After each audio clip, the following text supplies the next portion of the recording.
Hello, everyone. Welcome to the premiere of Season 2, Fallout Angels and Atoms. This is Vault Companions. We're going to be playing Modificus' official Fallout 2 D20 system.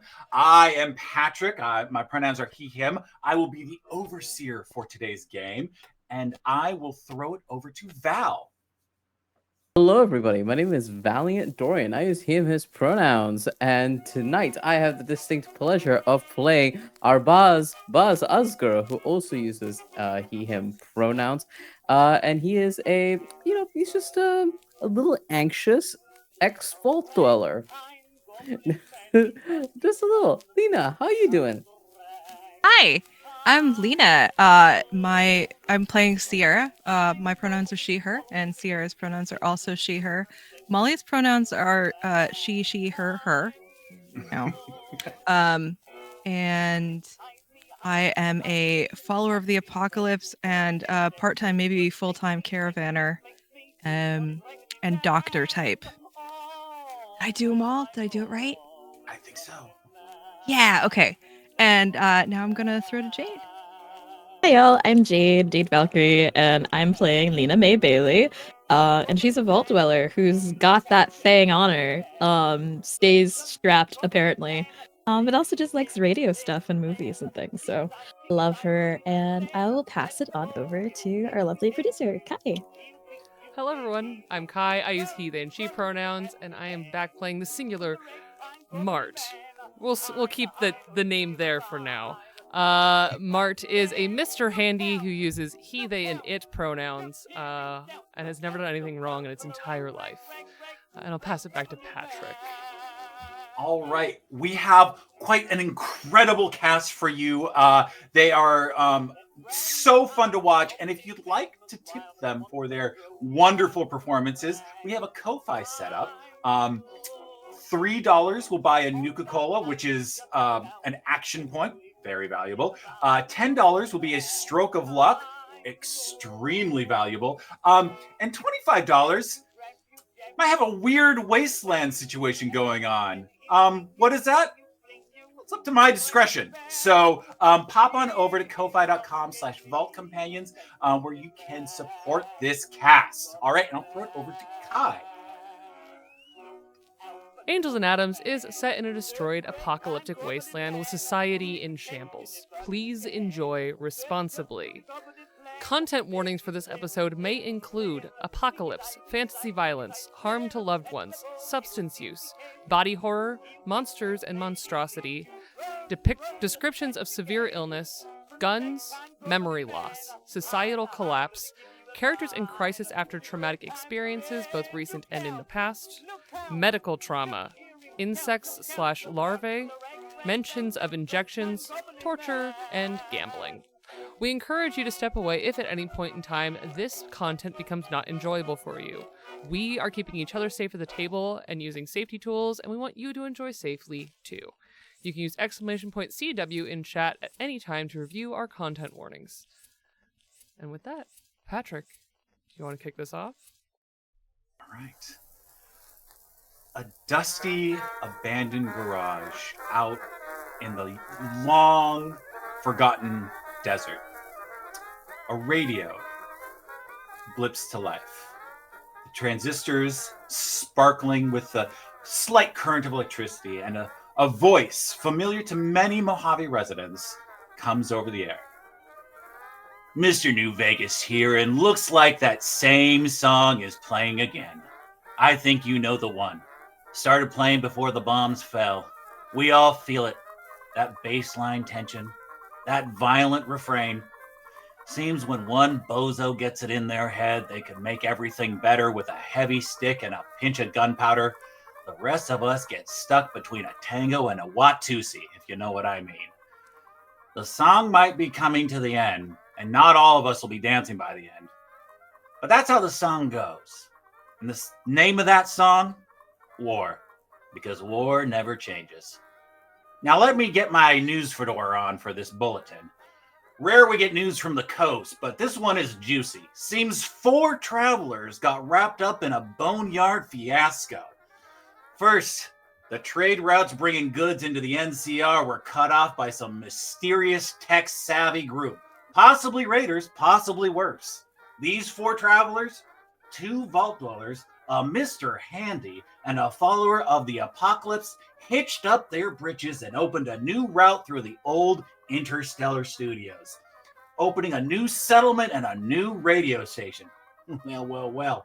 I always welcome new competition over the radio waves, but be careful.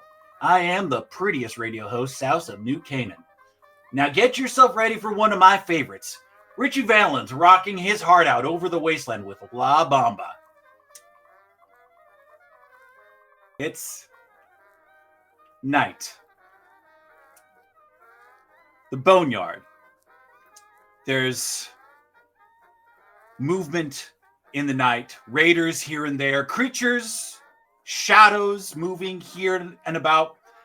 And the sound of a thruster from a Mr. Handy unit as it putters through the old remains of what was once Los Angeles, dragging behind it a sled of sorts filled with some sort of, is that gasoline? We find someone moving out to the beach of all places. Hey, Kai, would you tell us about your character and what they're doing right now? Mart was a state-of-the-art Mr. Handy, perfect for domestic use, but has since acquired some, we'll call it colorful plating of a more robust, war-footed Handy, the more deadly kind. So with the fine armor of what looks like a serviceman, Mart has been puttering along to the beach, where he has been slowly, piece by piece, acquiring all of the means to travel. And as we follow him, he is not just making the sound of a puttering thruster. He's humming. He's humming a little ditty. And as he sings to himself, 26 miles across the sea. And he's just happily puttering through as he drags this oil. More fuel. As you approach the beach, the copied impression of that last holotape you got from Finney, where their last message to you was that they hadn't cracked the code. It's something about Avalon. And, well, Mart being the clever spy that they are, I think they pieced it together. After all, Avalon is a place. It used to be gorgeous. Mart has such fond memories of what was a bustling, quaint little port city. Out in what was once Catalina Island, a small island off the coast of California, is the city of Avalon. Mart pieced it together. Mart figured it out.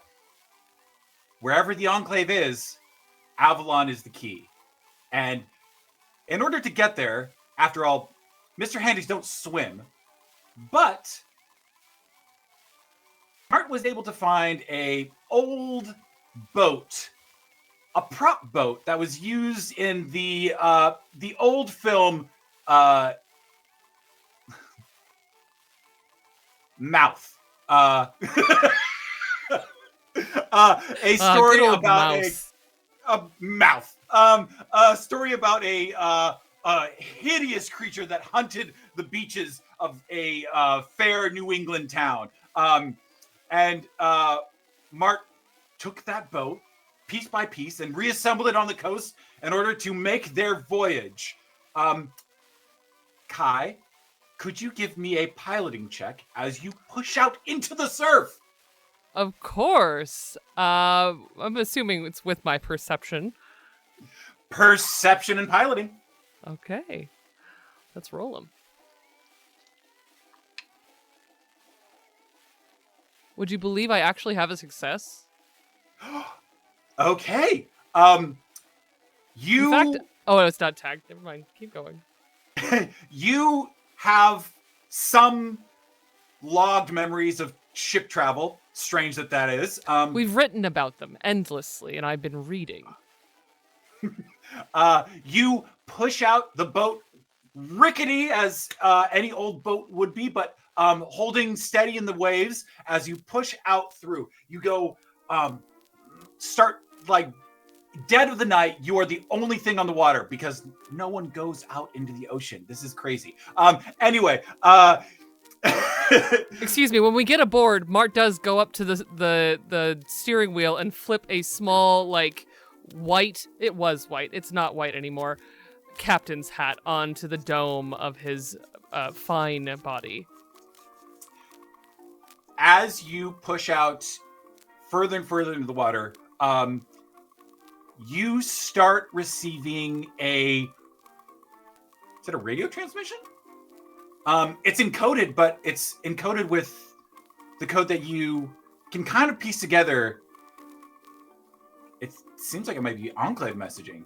And as you kind of piece that together, it starts asking for command phrase.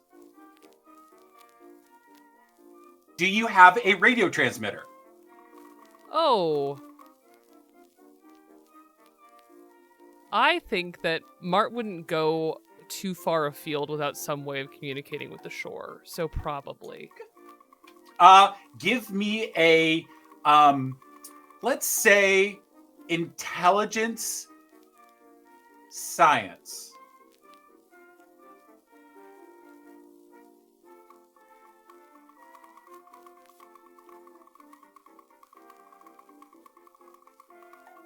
What's that? I think you're muted. It's one success. You kind of cobble together like what seems like you've gotten these messages before, so you're able to cobble something together that sounds somewhat official. You get a ping back, a radio transmission that says understood.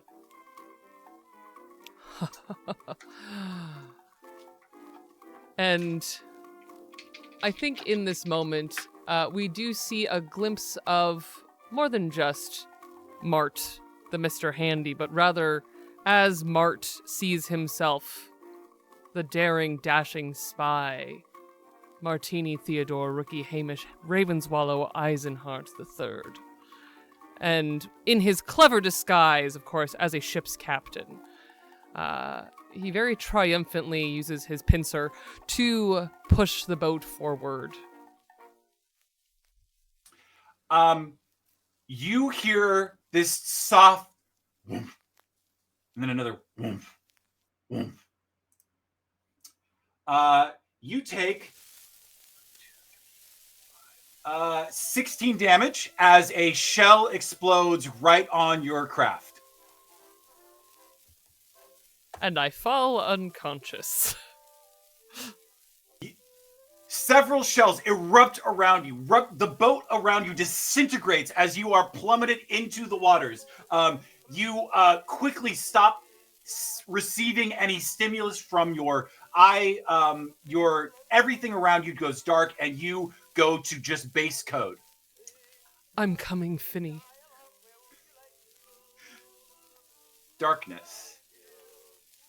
But then interrupted as an eye emerges above the water. You're not the one who did it. You can tell that. And as you kind of gain perception of the world around you, you see a hand dragging you from the surf. The hand attached to a fine jacket. And a fine jacket that leads up to a rather well-dressed man. A well-dressed man that drags you ashore and slumps you against just detritus and debris. He taps on your eye. Well, hello there. It seems you went a knocking without a key. You know what they do to those who trespass without an invitation. Hello. He mimes pulling an envelope out of his pocket, rips it open. Flash, boom, alakazam. The sounds a Mr. Handy makes when he tries to invade the Enclave. My friend, you are very brave, but perhaps not well equipped. And you know, I hate to see it like this. I really do. Tell you what, you and I are looking for the same thing. And that means I can lend you a little bit of advice. Not everyone that's in Avalon has the key. Some of those are outside of Avalon.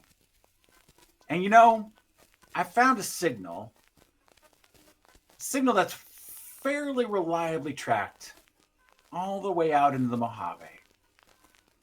Mojave, New Vegas, seems like a good place for a fellow looking to get lost. Maybe you turn up some fun things out there. What do you say? Give me a survival constitution check.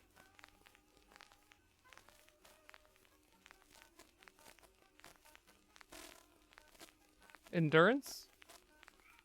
Yes. Haha. Oh, I succeed.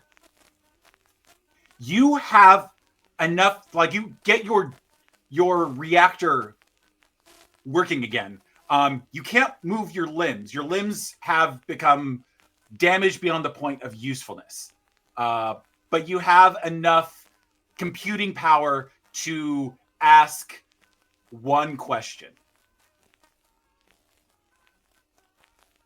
As he sputters, and I think some of the water from his internal boiler, he just kind of lets it out, and it kind of purges some of the salt water that he's also taken on. And we just see this kind of ball of what is probably very briny smelling steam kind of erupt off of him. Terrible for the circuits.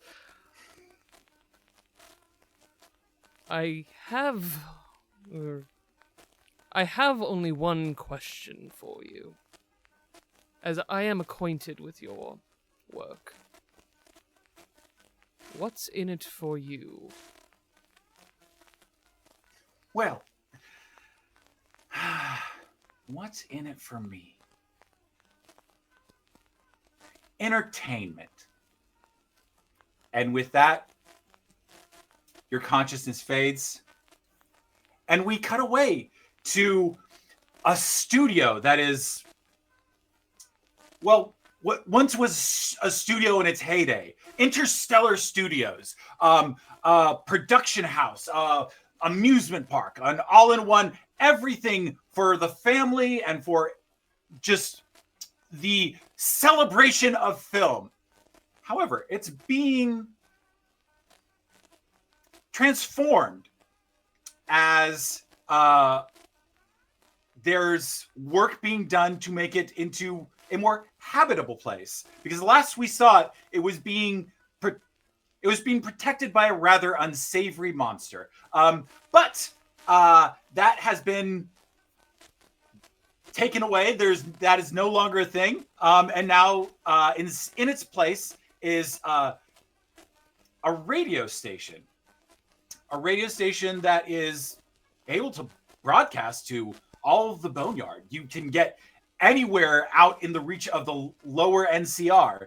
And at its mic is one Lena Mae.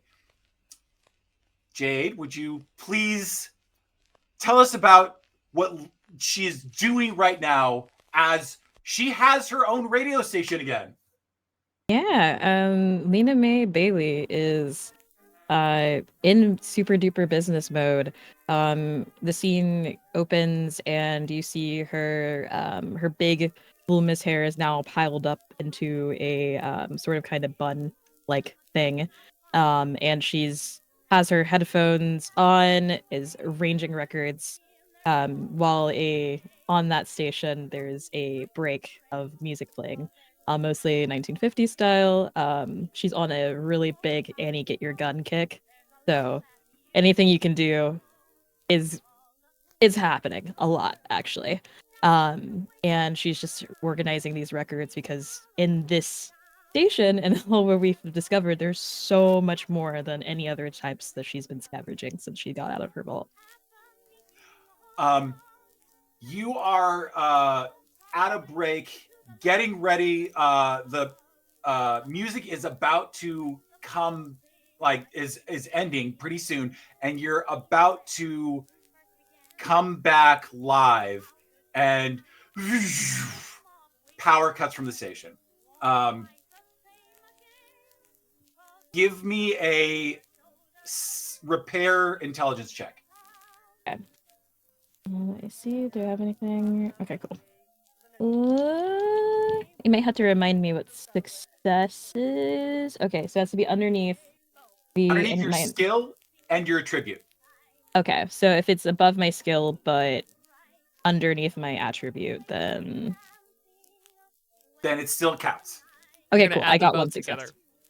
Okay. You know exactly what this is. The thing that enticed you to Interstellar Studios was the radio station. But a key component was that Interstellar Studios has this unique technology that they tried to pioneer, a 3D projection of a film that you can actually step into, a marvelous bit of immersing yourself in cinema. The only problem is it burns off all your skin when you're in it. So it seems it can be a very valuable defensive device. And your local handywoman, Jeannie Ann Grace Madani, has been tinkering with it nonstop. And you hear her voice shout loud and clear from like the other side of the park. Sorry about that. I blew the breaker again. Jeannie, I thought that we discussed that you would tinker a little bit more in the evenings when I have it on autoplay. Yeah, I got an idea about the reactor, and I was messing around. It's my fault. I need a coaxial dampener, and I thought I could work around and get work with the junk we got. But man, this stuff is just hankering for an upgrade here. It'll just be a minute. Give me a second. She pounds the side of something, and you're able to come back right in time to as the song kind of hits its end. The airwaves open to you. Sorry about that, folks. That was Anything You Can Do, I Can Do Better from one of the greatest movies of all time. Now, when you're wandering around in the wasteland, sometimes you think that, wow, it really is too darn hot. So, let's get Too Darn Hot from Ann Miller playing right now, and we'll be back in a bit. You step out of the booth. Your iBot C, the sound engineer, bobbing at the controls to just trying to like hold the fort for a second so you can step out to like kind of make sure that no actual damage occurred during the blackout. And you step out to see it's a short walk to the front of the park as you see Jeannie Ann Grace Madani like covered in grease, like into one of the projectors, just being like, "Nah, I swear, it's real. I almost got it. If we can get it, if we can cut down the aperture, we can actually we'll be able to power this thing off of fusion cores instead of every time it powering it up, it just burns out the entire.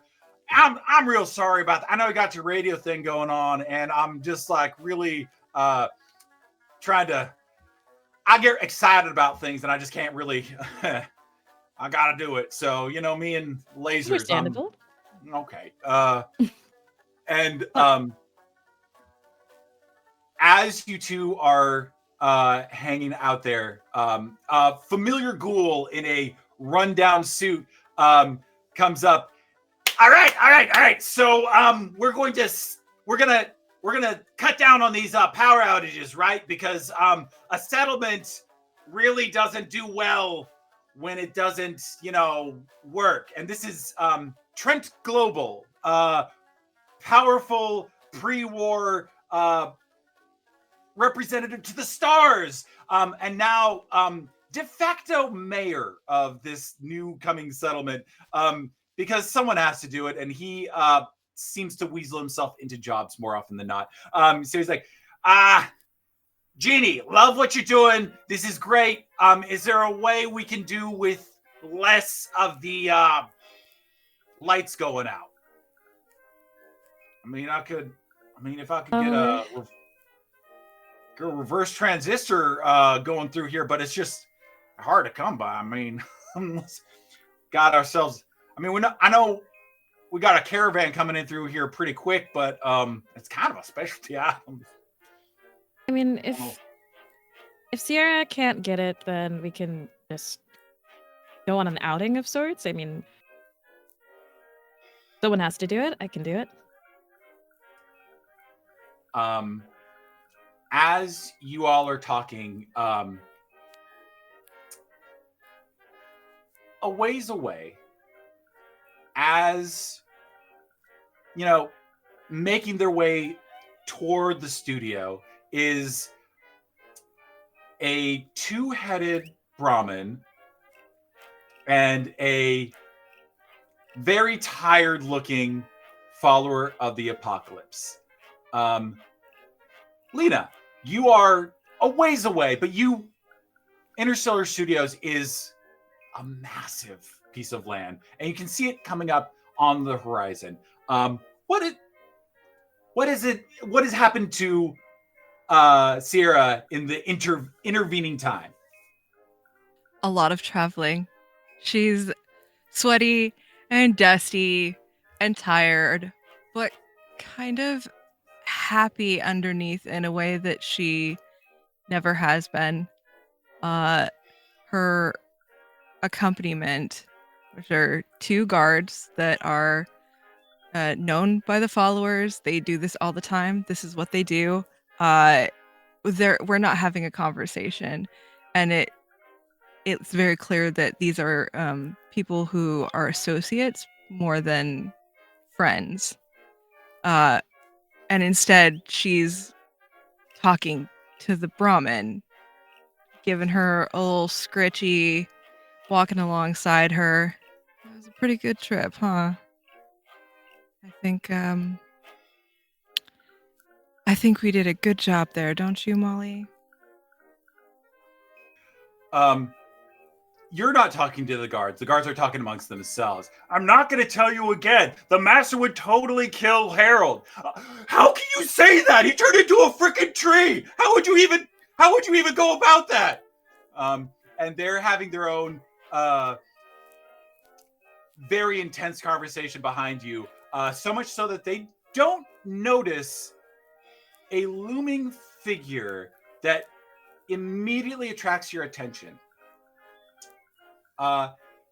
Hanging from a old telephone pole, one of those wooden, just tall, singular poles, you see a very ragged, limp-looking Mr. Handy, damaged beyond anything you've seen before. A sign, a metal sign, a tin sign with the words painted on it, "You're gonna need a bigger boat." Trick, goddamn. I need to recover from all of the things you just said. She at the moment that recognition sparks in her brain, she just breaks into a run. She doesn't say anything. She sprints to him and like he's a person in I mean he's a person, but like he's, more biological. She like runs up to him and takes his dome and takes his eye and she's like, hey buddy, hey, are you in there? Oh my god. Kai, you are able to actually come back to some sort of consciousness as you recognize the face. Sierra, you hear this horrible whirring, wet, sputtering sound. Oh. Before more of that very salty water is burned off again, and I think only 2 of Mart's 3 eye globes, you recognize the receptors kind of iris open. Miss Sierra. Hey. Hello. What the hell did you get into? Oh, it turns out the Enclave is as dastardly as we.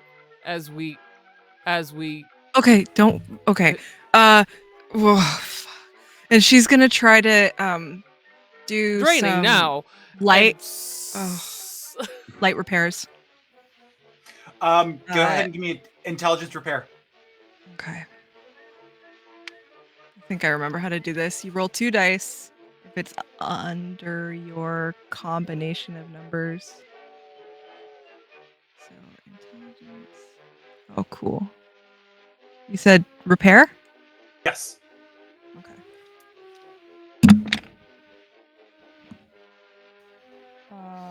Oh, sweet! I rolled a 3 on one of them, which not a tag skill. Oh, okay. Because of the severity of, you are seeing armatures that are just completely useless. They are dangling metal now. They have no ability to be a mechanism, but you are able to get into the unit itself. Kind of just, it's not so much that you repaired the CPU, you essentially just kind of gave it an adrenaline shot to be like, wake up. Hey, guys, I think I'm gonna need your help, and Mart, I'm gonna need as much from you as you can get. If we get you onto the cart, I'm gonna take you to Jeannie Ann. She's gonna fix you up, oh, and you're gonna not be okay. Jeannie Ann again. I'm fine. I'm fine. She just fine. pokes a spot in that's like some slightly exposed circuitry just to see if it like tickles or stings. There's no No? response. Okay, Yeah. just wondering.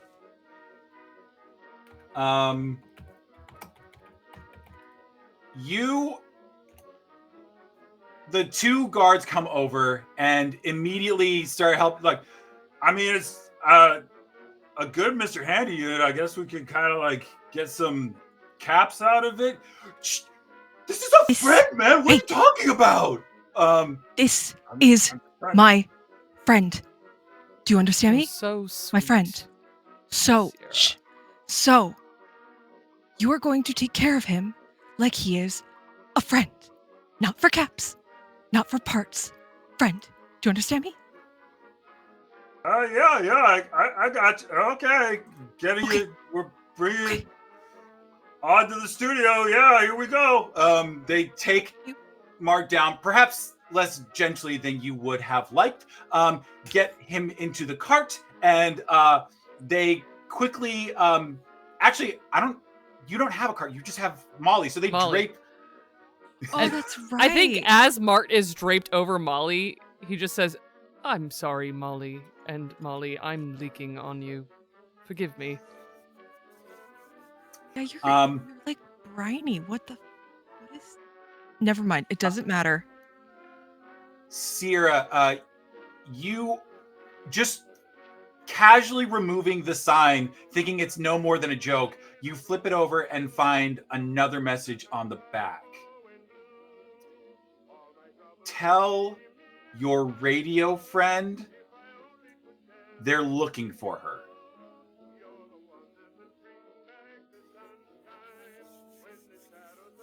She's gonna slip the sign into Molly's saddlebag. You expedite your way to Interstellar, getting there in half the time. You come in, you see the enormous amphitheater that is the defensive bulwark of this studio that has been crafted to be in just a complete death ray. And you see everyone gathered around the front. Trent Global trying to rationalize not having a defensive thing if they can get actual power going. Jeannie Mae not Jeannie and Grace Madani not understanding anything that Trent is saying other than lasers, and Lena Mae standing between the two of them on a break as the music plays over the radio.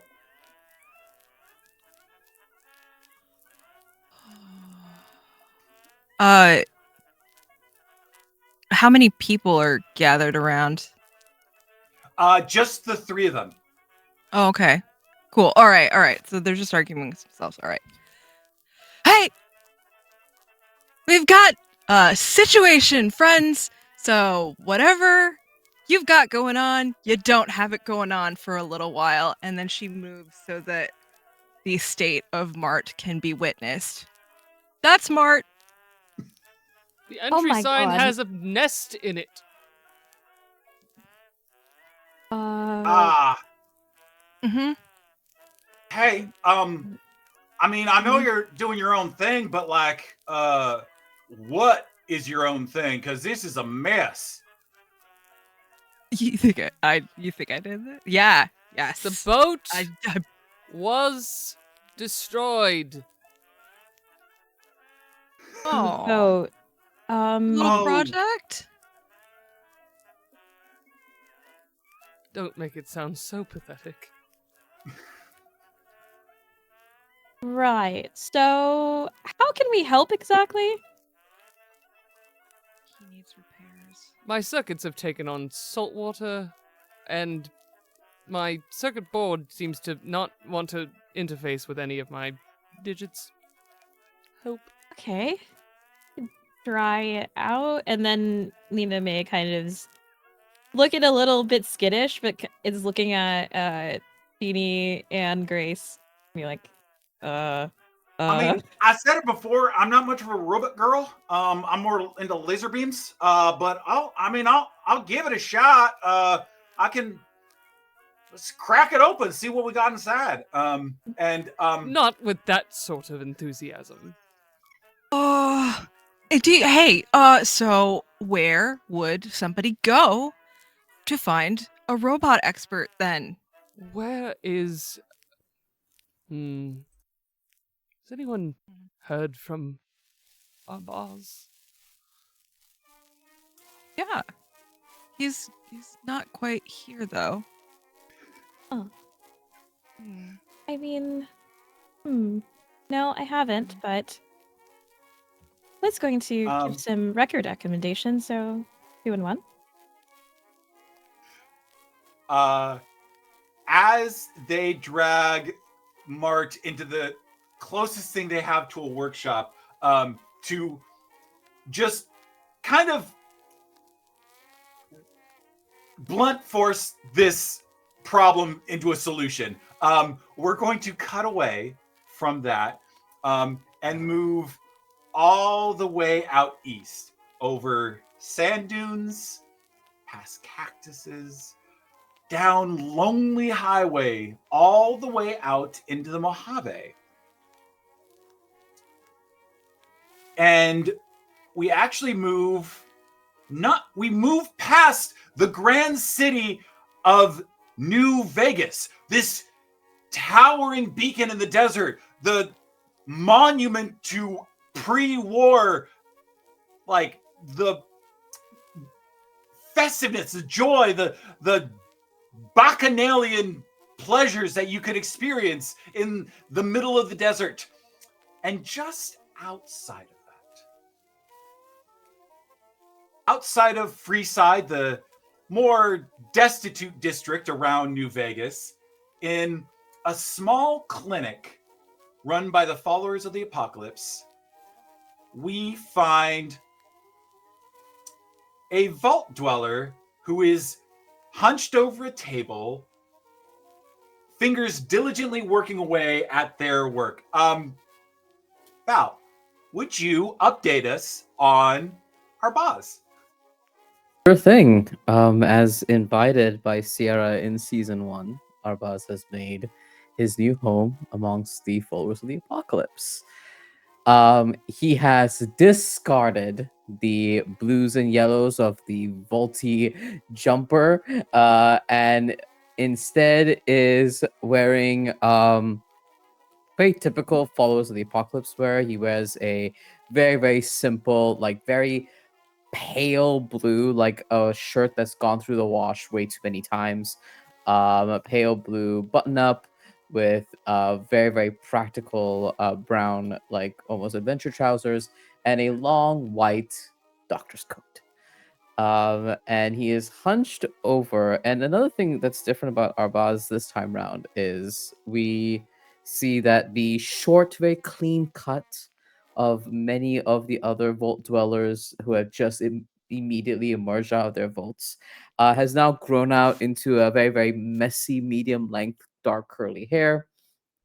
Um, and he has a bit of slightly unkept scruff from the time that he's been out here. He also now wears glasses. And we kind of see him as he's like hunched over this table. This table is only decipherable to Arbaaz. It is a chaotic, organized mess that only he can understand and decipher. We have a bunch of like implements that would be used for biomechanical implants on one corner. On the other corner, there's a stack of randomly assorted papers. But in front of him is a small journal that he is reading through. And we see Arbaaz closing his eyes and pinching the bridge of his nose as he undergoes his daily ritual of remembering the day before and ensuring that he has not endured long-term memory loss from the multiple concussions he has endured over his lifetime. And we see him kind of just settle over this journal, breathing and exhaling. Yesterday, I cared for 5 patients. I broke one of my implants. And I got so much sand in my eye that it made operating on one said patient very difficult. A lesson for the future, I need goggles like Sierra. And then he says Sierra's name, and then he goes, I haven't seen Sierra in a long time. It's been a while. I wonder how Lena Mae is doing. At Mart. It's just me here. I'm talking aloud again. That can't be good for my mental well-being. As Boz kind of just feels like just kind of the space evaporate around. You're not in your lab. You're not in the vault. You're not even in the wasteland. You're just alone. And it's you try and busy yourself with the task at hand. These implants, you've gotten them so close. And I want you to give me a science intelligence check right now as you Science intelligence. are like really close to getting this thing. The membranes just aren't holding together enough that you can implant them without degradation. So let's see. Will it roll for me, please? Oh, fuck it. I'll just roll physical dice. I'll just roll physical dice like everybody else. I'll It's a just roll roll under, physical Val. dice. What could go wrong? Me, famously, how bad can my rolls get, right?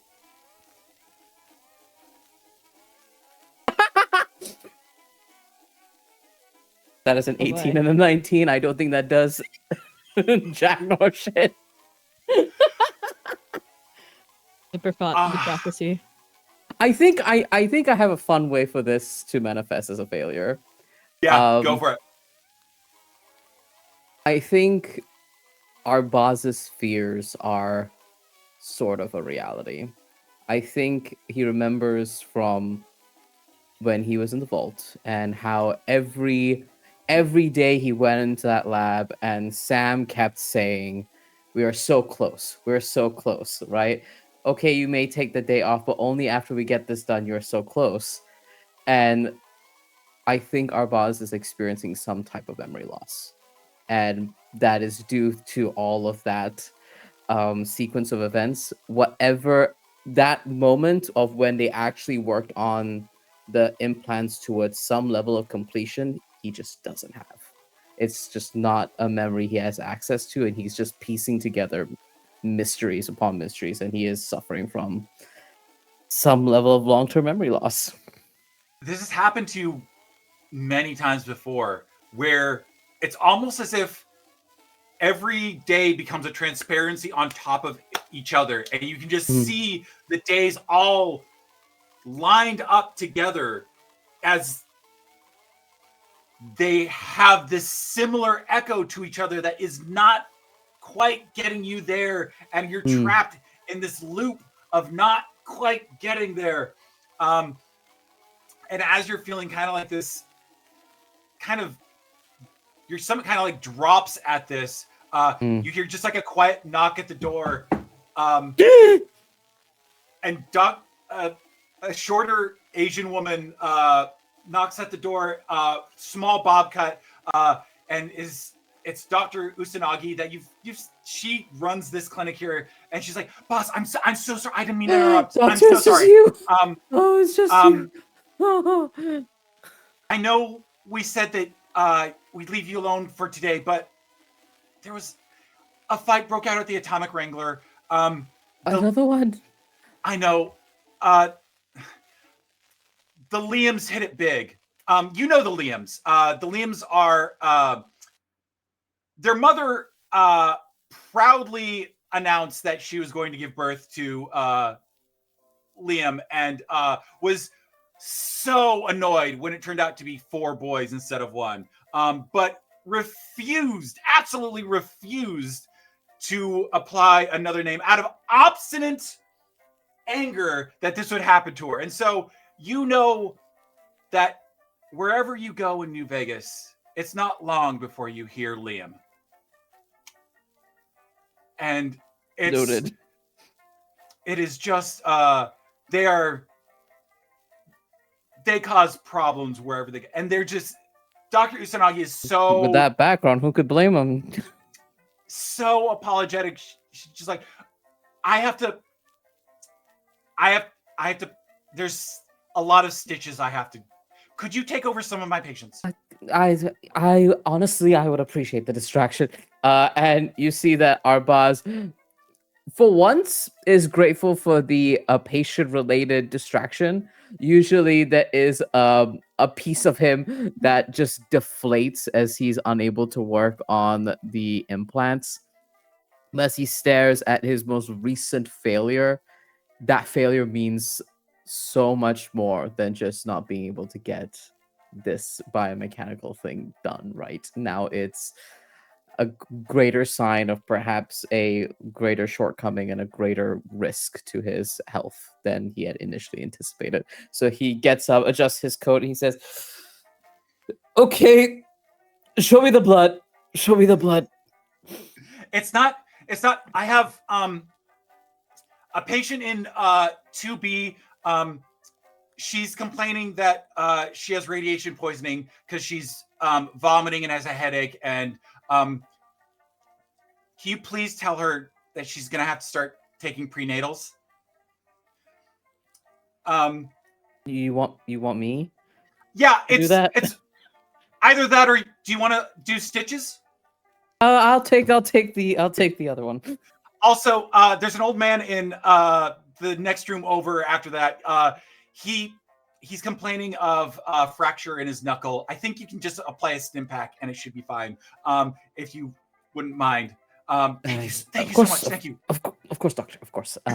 And he like kind of like picks up a clipboard with a handful of papers to take any like notes of, because with how vulnerable the followers in this particular clinic are, Arbaaz has made a habit to take notes of external information that he's and like movements in the socio cultural / political movements in the wasteland, because he's got a lot to catch up on. And I think he will start with the likely pregnant patient. Let's see, moseys on over. You open the door and you find smaller woman with tan skin, a really like shaved half of her head, and she's just like, Doc, just get me the rat away, and I'll I can't. I don't want to turn into a ghoul. I mean, let's talk a little bit about your symptoms. What have you been experiencing? I've heard from one of the doctors who've experiencing some vomiting. The good news is vomiting isn't always radiation poisoning. I can concur with that. Is it worse? Like what's I happening? mean, it could be a bad meal. Did you have a particularly questionable meal recently? I mean, those guys at the gates that sell rad roach on a stick. I mean, I thought it was a dicey move. I admit to that. But this has been going on for a while. How long is a while? I want to say like practically like 2 weeks now. I've been just sick and sick and sick. Okay. Boz is hoping to diagnose literally anything else. Literally anything else. And Arbaaz kind of like he's like sat on a stool and he closes the clipboard and he puts it on his lap and he like has both his knees like attached to each other. He's like sitting down and leaning towards this young woman and he says, well, a potential explanation, because I'm not and Patrick, like I as a trained like scientist, I'm not really a doctor, but you're not exactly a doctor. There is I know what radiation poisoning looks like. Yes you do. Mm-hmm. I don't you are not quite exhibiting the symptoms of radiation poisoning. I'm happy to report that you are not. That's a load off. I mean, I don't want to. I mean, no offense, but I didn't want to like lose my hair and my skin. No, I do not believe that will be an issue for you, for the foreseeable future.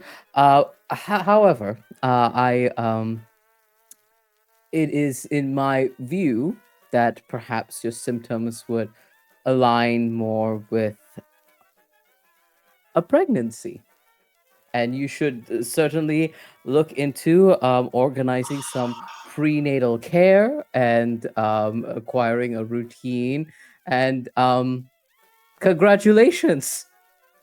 Yeah, that makes a lot of sense. Now that you say it out loud, I mean, I was panicking, but a baby, that's fine. I thought I was gonna like lose my teeth or something. So this is great. No. This is all congratulations. Yep. And, yeah, thank you. No worries. I will ensure. And he begins like taking up a piece of pen and like quickly writes and says, "Right. So I just recommend some prenatal care and medication, and you should be well on your way to happy and healthy pregnancy, hopefully." Thanks so much, Doc. I mean, my boyfriend is going to be thrilled. I mean, he's got a lot on his plate right now being with the Kings, but I mean, baby's just going to make things easier, right? Babies make things easier. I wouldn't know. I've never had a child. I think. Yeah, I'll update you on that later. Our boss stares into the middle distance for a little while before shaking his head. He goes, "Oh, I'm glad to help. If that is all, please feel free to take a moment to rest here. I know the journey can be difficult, and if you need anything, please ask anyone here, and I will go and check with another one of my patients." You leave the room. She goes, waves goodbye to you and, jovially exits the clinic. And then you move on to the next room. And as you open the door, you find an elderly gentleman, probably like late 50s, early 60s. Mhm. He's in a bit of like, he's in pretty good shape for his age. And you see the charts that you were handed. It seems like he's complaining of a pain in his knuckles. And he sees you walk in and he immediately extends a hand. It's like, pleased to meet you. My name's Judah Krieger. Is you the doctor around here? Yes, certainly. I am Arbaaz. It is a pleasure to meet you, Doctor no, Mr. Krieger. I've been told you're having some pain in your knuckles, and I think that's when Arbaaz kind of like very gently takes his hand to shake it because he's not sure if this is said injured hand. He's not gonna like squeeze it. He just kind of like very very lightly like shakes it before taking a look. Is may I take a look at your hands, please? Yeah. I mean, it's been bugging me for a while now. I got into a fight with one of them fiends that that new group. God, they have the dumbest name. The greatest show on earth. Dumbest Mm-hmm. name I ever heard. One of them was causing a whole bunch of trouble, and I lost my temper and punched him. And my knuckles haven't been feeling right since. Mm. Mm-hmm. Give Mm-hmm. him a look. Could you give me a medicine intelligence check? Medicine and intelligence. Yes, I can do that. All right. Behave. They did. They did behave. Thank you. That is a two successes. Um, what you're seeing is like, from what he's described, this should have just healed on his own, but you also have enough working knowledge of kind of like the clinics in your old vault of when just elderly people experience osteoporosis and just kind of bones don't quite Mm-hmm. heal like they should. And Mm-hmm. the good news is you can probably just treat this with like even just like a pretty quick stim pack, just like a quick jab. The bones will kind of knit themselves together. The bad news that is that it will stop being effective over time. And instead of the bone, and because the stim pack will just literally adhere one side of a bone to the other. Mm. The stim pack during osteoporosis will just stop adhering, and the stim pack effectively becomes useless. Right. Hmm. Well, sir, uh, I've got middling news with regards to this. Um, Essentially, I'll be able to relieve some of your pain today, and that should help give you some comfort over the next several weeks. The difficulty here, sir, is you are experiencing some general, very, very natural wear from your age. Sometimes bones do not heal the same as we get older, and I believe a similar thing is occurring here. And I think the injury that you're experiencing on your knuckles here is just exacerbated a ongoing degradation. What I would love to do for you is get you stim pack. Let's treat that injury, and I can probably wrangle up some of these wraps and try and wrap up your hands to give you some level of compression and support, and might help. You see him give like a heavy sigh. I'm sorry. Well, I mean, that's what happens. Well, I appreciate what you're doing for me, and I'll try and stay out of bare knuckle boxing in my future. I would highly recommend it. Not only for the health and well-being of your bones, but also the health of and well-being of you. I wouldn't want you to get into danger that would put your life at risk. There's already enough dangers in the wasteland, and I think that's when Arbaaz kind of like stems up, grabs a stim pack, and will work to administering it on this gentleman. It's pretty easy. You give him a jab in the arm, and very quickly, Stimpaks are miraculous drugs. They immediately work, and he like flexes his hand. He's like, "Yeah, it feels all right."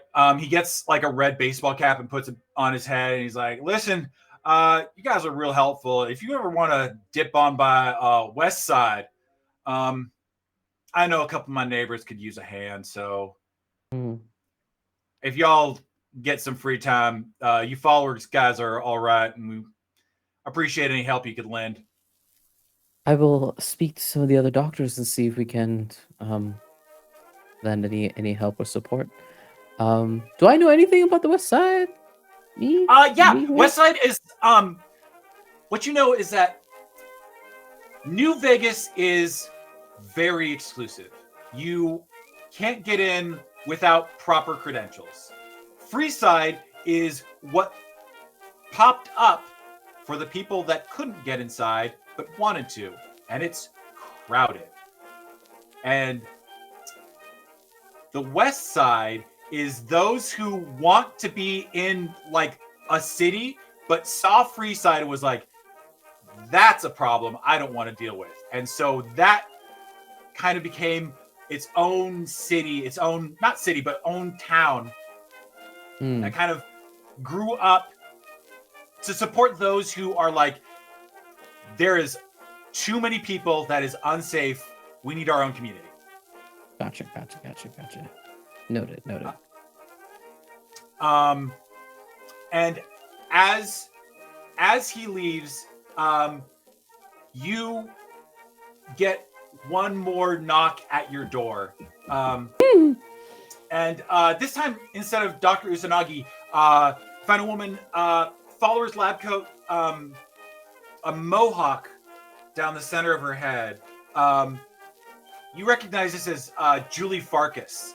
Essentially, followers don't have like a real chain of command, but if they did, Julie would be your boss. Gotcha. And she's like, "Hey, Oh, sorry. I just get startled at most noises. understandable. You're a very jumpy guy, and that's fine. I didn't mean to startle you. I have some bad news. Oh no. We had our vial storage got hit again last night by the fiends. Vials are a kind of code word for a drug, a chem, that is used to treat ghouls who are experiencing feralness. It staves off feralness for a time. You actually have a stock of it because the ingredients of vials actually are really good inhibitor of some of the more problematic biochemical signatures that you need to kind of like mitigate. So you have it as just kind of like a filtration substance that you apply to your and she comes over and she's like, "I'm really sorry, but we have some really desperate patients out there, and I need to take some of your stock." You see that Arbaaz is like, this is Arbaaz's sort of like, oh, everything's happening today, it seems. Well, at least he'll make it easier to remember tomorrow. And we see that he kind of just sighs and is like, well, it cannot be helped, but we certainly need uh some sort of long-term solution to our vials being hit. This isn't I know. sustainable. I'm trying, and I don't know why it's. I don't know why the fiends are after our vials. It makes no sense to me. I was just about to ask, is we're certain one, are we certain that the fiends are the ones that hit us? And second, uh, I'm still new here. What could they possibly need out of? I don't know. None of them are. I mean, they're. I hate saying this name. They're working with the greatest show on earth, and they have My ghouls with goodness. them. But it doesn't. They steal chems because they like doing chems. They don't steal chems to help others. They're not Robin Hood. They're the Mm, fiends. mm. But yes, certainly. And you see Arbaaz kind of like grabs some of his stock, and hands it over to Julie, and he just kind of like pinches the bridge of his nose. If it does sort of feel that the situation here in New Vegas is deteriorating at a far rapid rate than we are equipped to deal with, though. Yeah, yeah. I know. I fully realize that. I tell you what. I'm not commanding you to do this. However, your day is kind of ruined anyways. Could you, if you get out, if you go out, travel to the Mojave outpost, you might be able to catch a caravaner going outbound anyway, and try and get another order put in so that we can get some more stock. You'll have to swing by the outpost on your way up to Novak first, but if you can at least get there, we can get another order in maybe and get some more. We're scratching wherever we can get some up, and it's just. I mean, I this is think Julie looks into Arbaaz's eyes and sees mortal fear in those eyes, pupils tiny pinpricks, as the idea of him traveling solo to any destination. yeah. And she realizes that, but that she's like, I'm sending you to the outpost. You can pick up an escort there, and then you'll get to at least get the order in. And Mhm, mhm. Arbaaz would also remember that Sierra is due very soon. So you could Mhm. potentially put out an order and meet up with Sierra on their way back in, and just kind of hang out and walk your way in back into New Vegas. I think as the anxiety begins to whittle down, because this is a thing Arbas has to act on, or the entirety of our clinic here is um at great risk. And Arbas just kind of like, I can do that. I can do that. I can do that. And I might, I believe Sierra's due soon. Be nice to see her again. Um, uh, consider it done, Julie. Consider it done. Thanks. I'm actually uh, I'm gonna take this out to I'm actually gonna go out to West Side. I stopped by that Judah guy. They he told me about how some of the troubles that they're having in West Side. I'd like to kind of give it a look, I see if we can do anything. I was just going to report this when we next had our team meeting, but I just treated young an older gentleman, Mr. Krieger, who told me a similar situation, that Yeah. there are lots of folks needing help out there, and Yeah. I know we're Uh, stretched thin, but might be worth taking a look-see. I mean, what we do is we help. That's I know. okay. Well, thank you so much. You Don't worry about it. I am happy. Thank you for accommodating me and ensuring that I live. It is a life debt that I owe the followers of the apocalypse, and I'm happy that my expertise is useful somewhere. And with that, I think as Boz leaves the clinic on his journey out to the outpost and then further on to the to meet up with Sierra, we're going to take our break here, so that we can figure out afterwards what we're going to do about the Mart situation. I'm doing great. I don't know what you're talking about. All right, folks, we'll be back in about 10 minutes. See you then.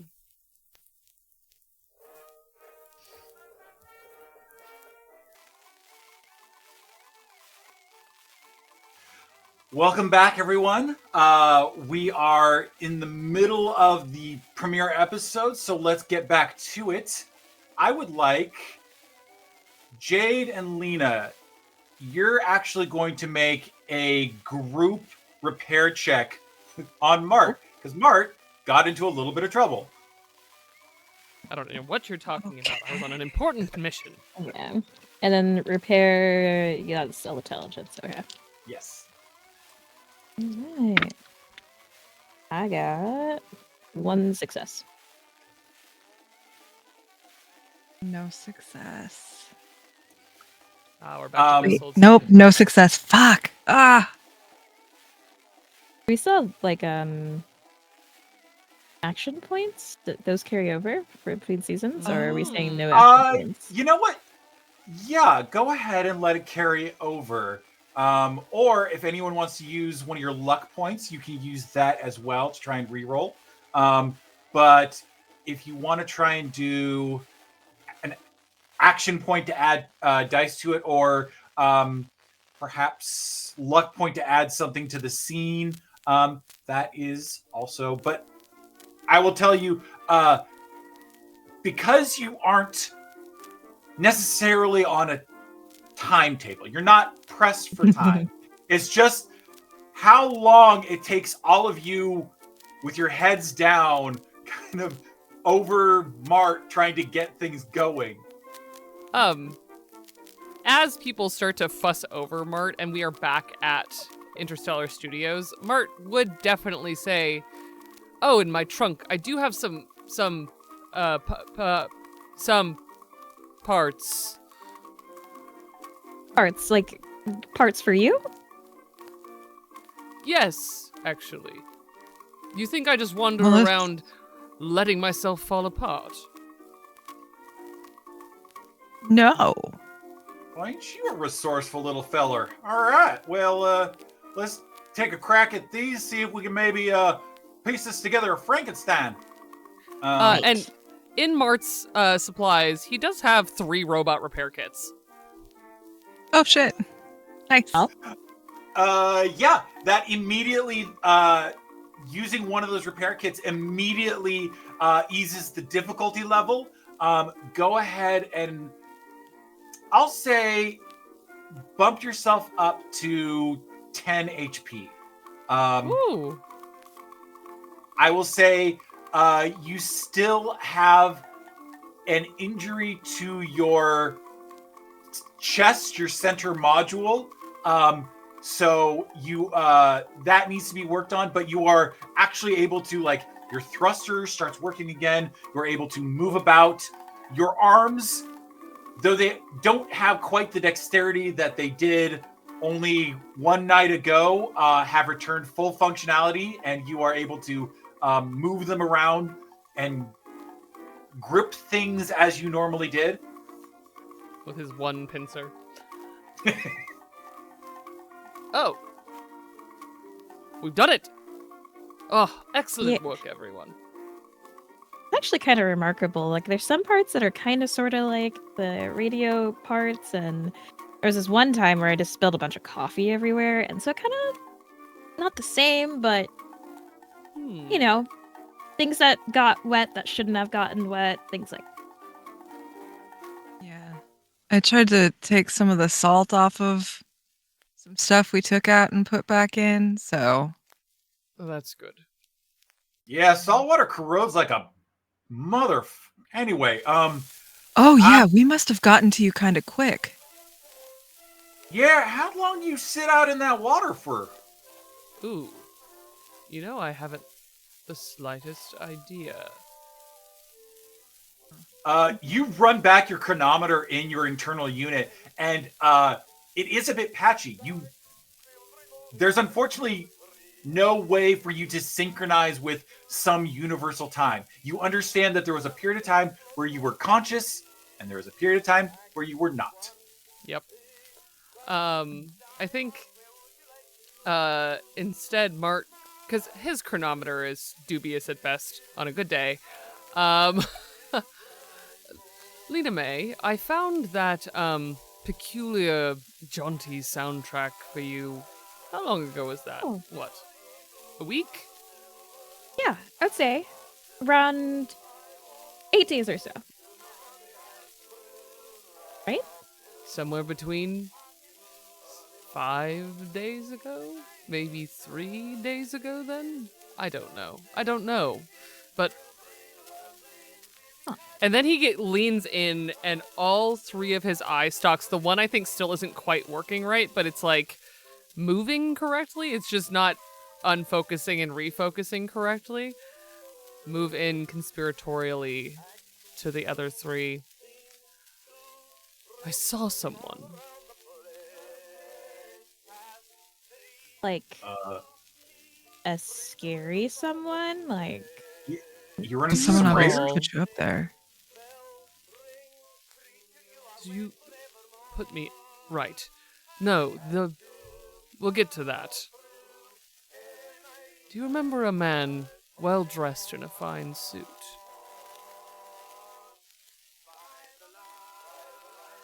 Didn't somebody like that try to kill us once? Yes. yeah, at the place, like and all the people were the Yeah, Yes. you recall Boz mentioned running into one at the NCR prison, but then you all ran into him at when you were helping Don Puente Town. Yeah. He was there, and then he teleported away.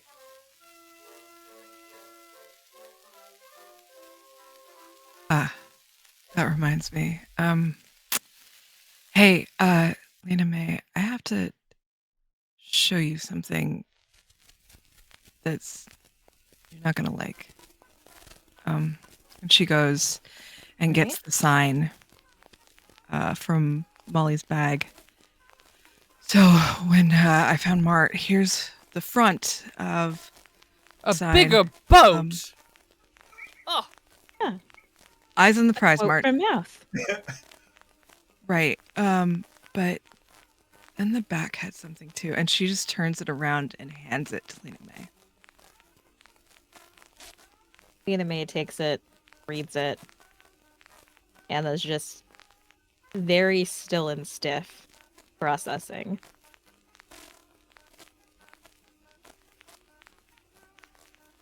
Guess this is not a different radio host, so quite distressing. I didn't take any weird deals. I've been running this thing independently. perhaps it's just very Oh. exuberant fans. That doesn't match up, though. It doesn't. And you found this with Mart. Yeah, which means the well-dressed man. But that doesn't make sense. Why would he tell you that his people are after you? And why would he help Mart? He was We trying seem Yeah, to have why some would he sort help of Mart? shared interest. Apparently, the Enclave has their spies everywhere, and there may be a means of still acquiring what I seek in Avalon. And then all of his eyes turn one at a time towards Sierra. East. Towards the bastion of sin and light. The city of New Vegas. Uh-huh.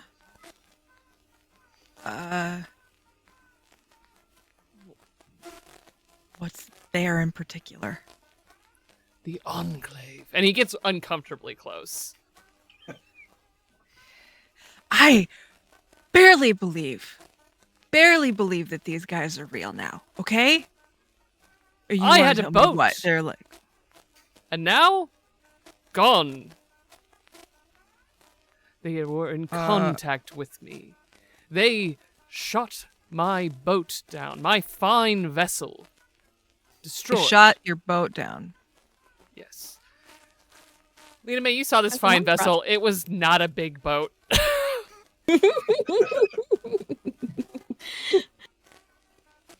But worked really hard on it. Mm-hmm. And I'm sorry about your boat. Apparently, I just need a bigger one. And he finally moves back a little.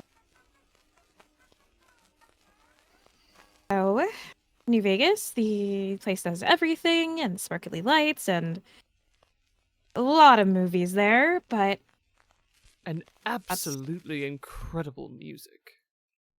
and lots of fancy stuff. And Buzz, as well, who can take another look at Mart. Right. Maybe hang out. I do I miss hope he's Mr. doing Asgar. well.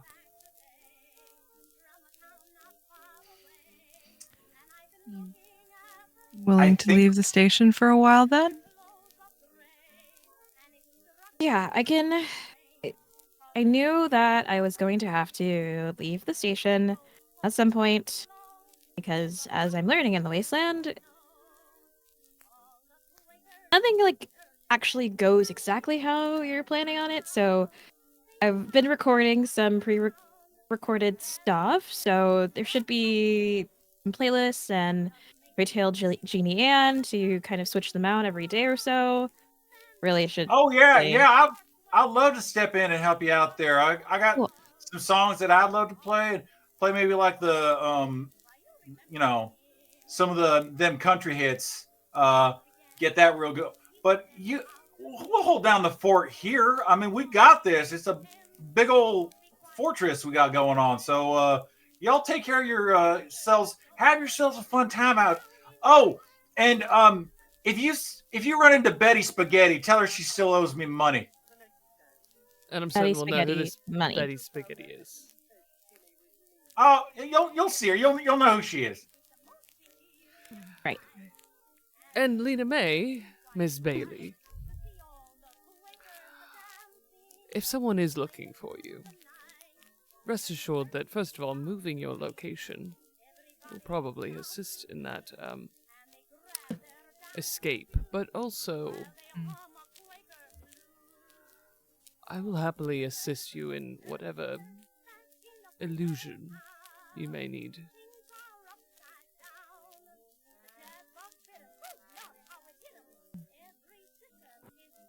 I got muted by my cat. Right. Nemo! He just wants to be perceived so much.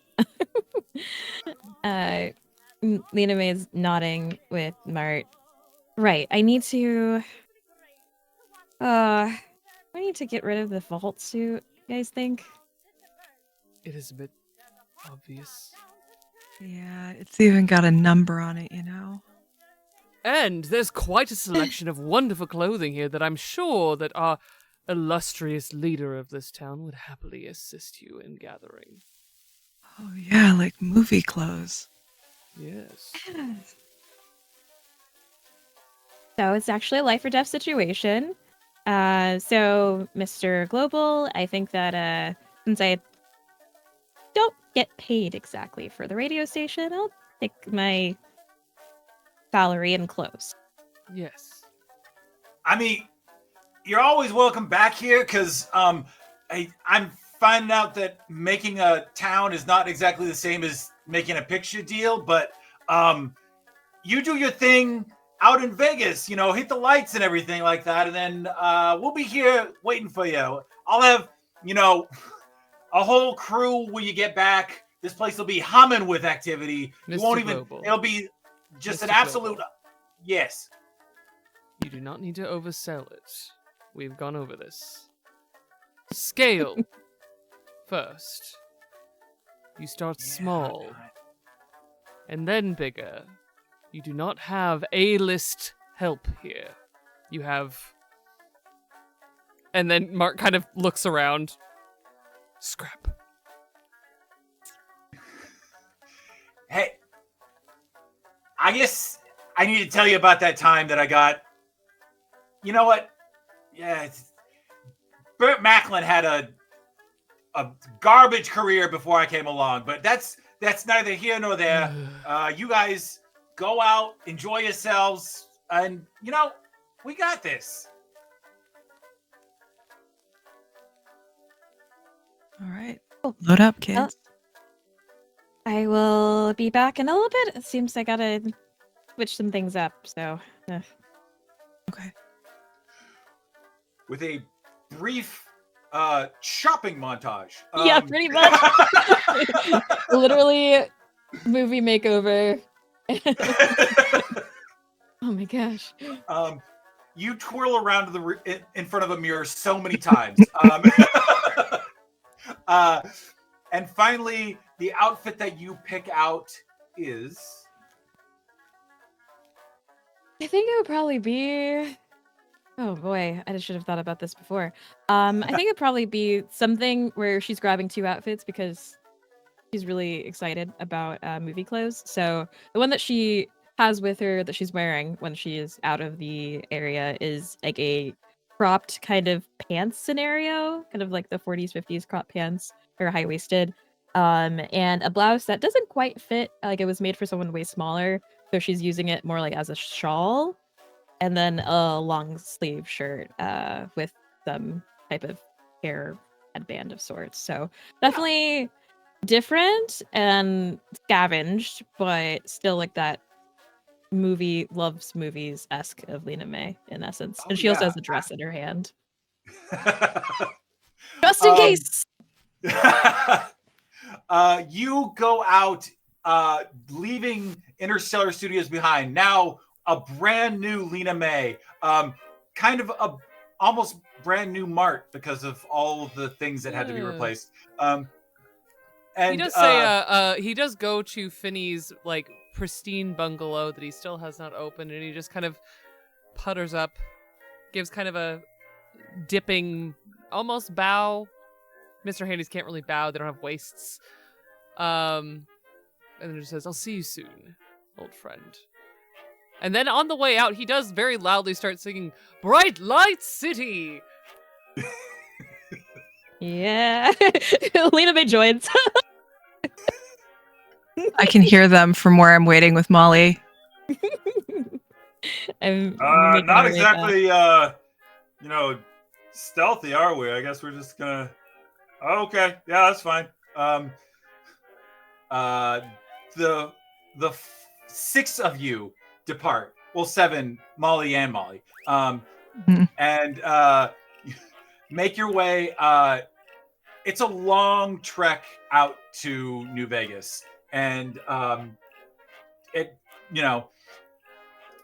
time passes as you have to make a long journey up to even get to the hub, one of the central cities in NCR that just all trade passes through the hub because of how uniquely positioned they are. And as you are stopping in for like a pit stop, you run into a familiar couple of caravanners. Where are you? Oh no, I lost it. There it is.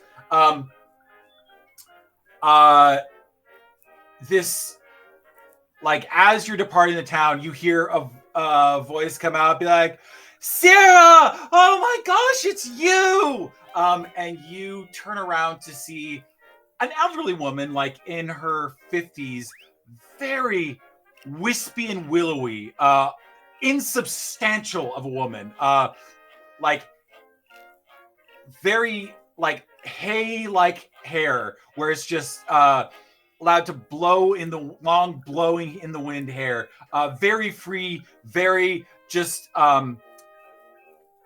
let be as it will be.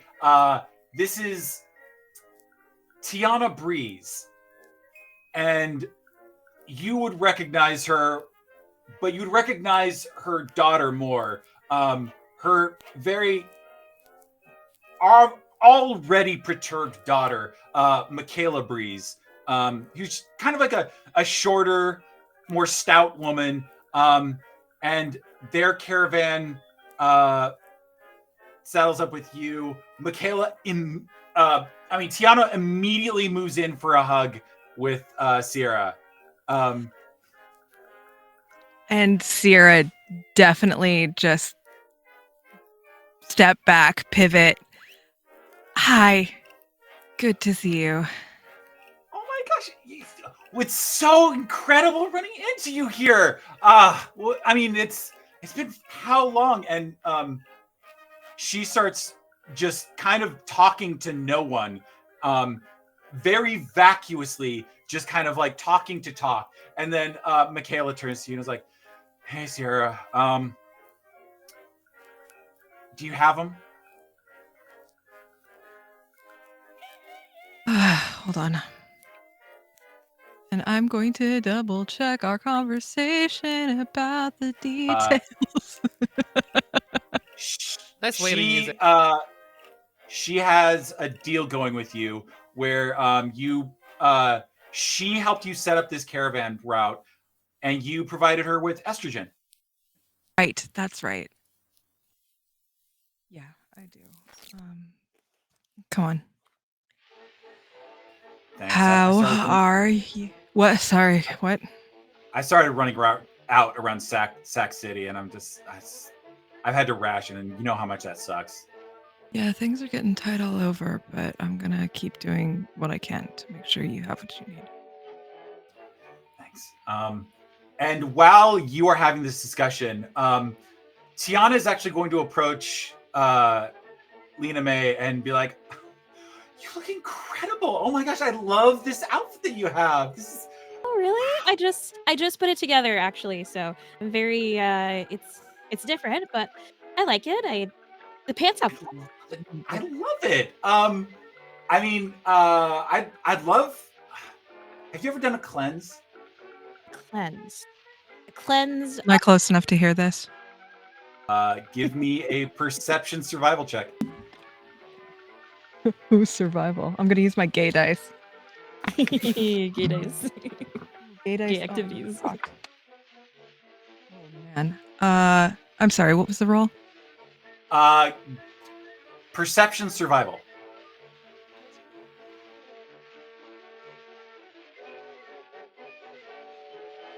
One success. With your past history with Tiana knows to be discreet when she has these conversations. She's gonna lean in close and be like, "Yeah, I don't know if you know this, but like a lot of Wastelanders just have like this buildup of neurodynes, and it's Excuse in me, your the system." what? Oh, it's neurodynes. It's really it's kind of like this bad energy that just kind of gets blocked in with people, and a quick cleanse will just absolutely free it out of you, and you feel so much better afterwards.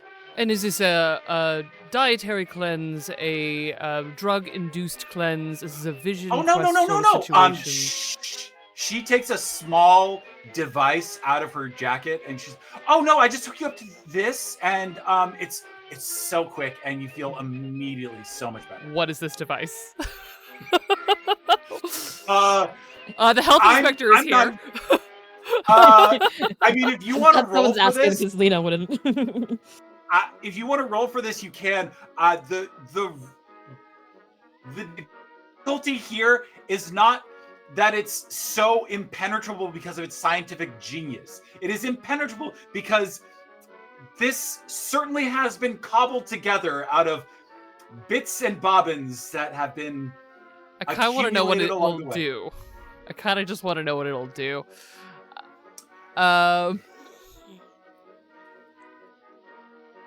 Science? Patrick, you let me know if Sierra will notice what's going on.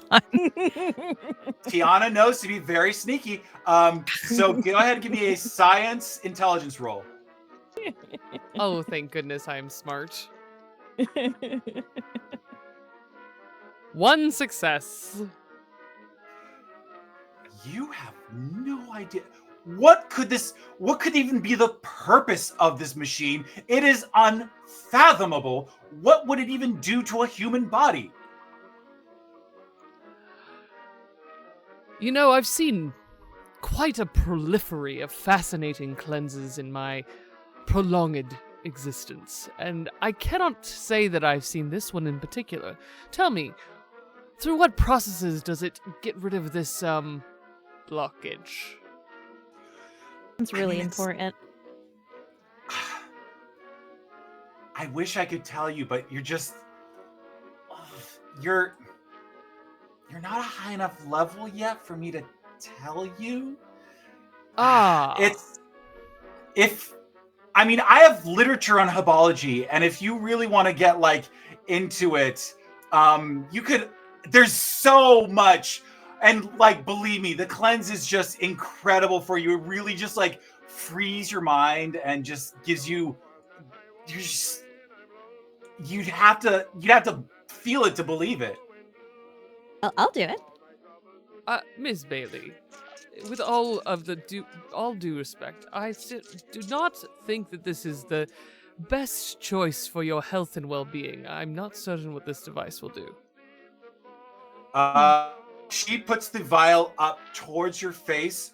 A small glass module breaks open, and a mist is sprayed into your face. You take 2 radiation damage.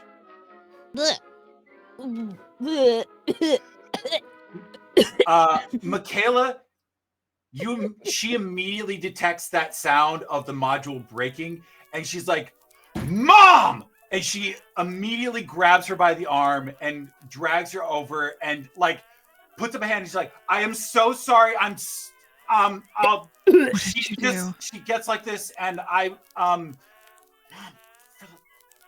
you can't do this." And we'll drag her away, and you hear the quiet but loud berating that only a close family member can give to another family member. Are you guys okay? Yeah. That. Do you feel cleansed? Oh no, she didn't. I feel something. You're gonna feel a little sick.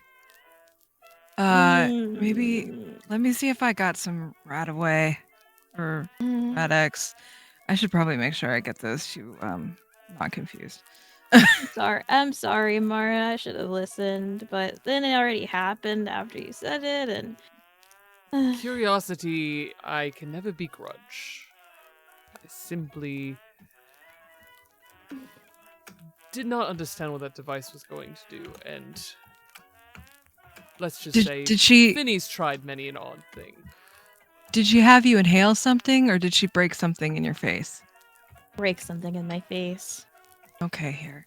And she's gonna take some of the radiation nullifier and put it on some clean gauze and just gently clean away the stuff that has misted unpleasantly on Lena Mae's face. So you caravan forward, the journey rather tense. Michaela still brings up conversation with you. She's a rather closed off individual, but she has to always like correct whatever Tiana is saying. So like Tiana will be very vivacious and loud about everything, and Michaela will often have to step in and be like, no, that's not what we're doing. That's not what we're doing. Please stop. But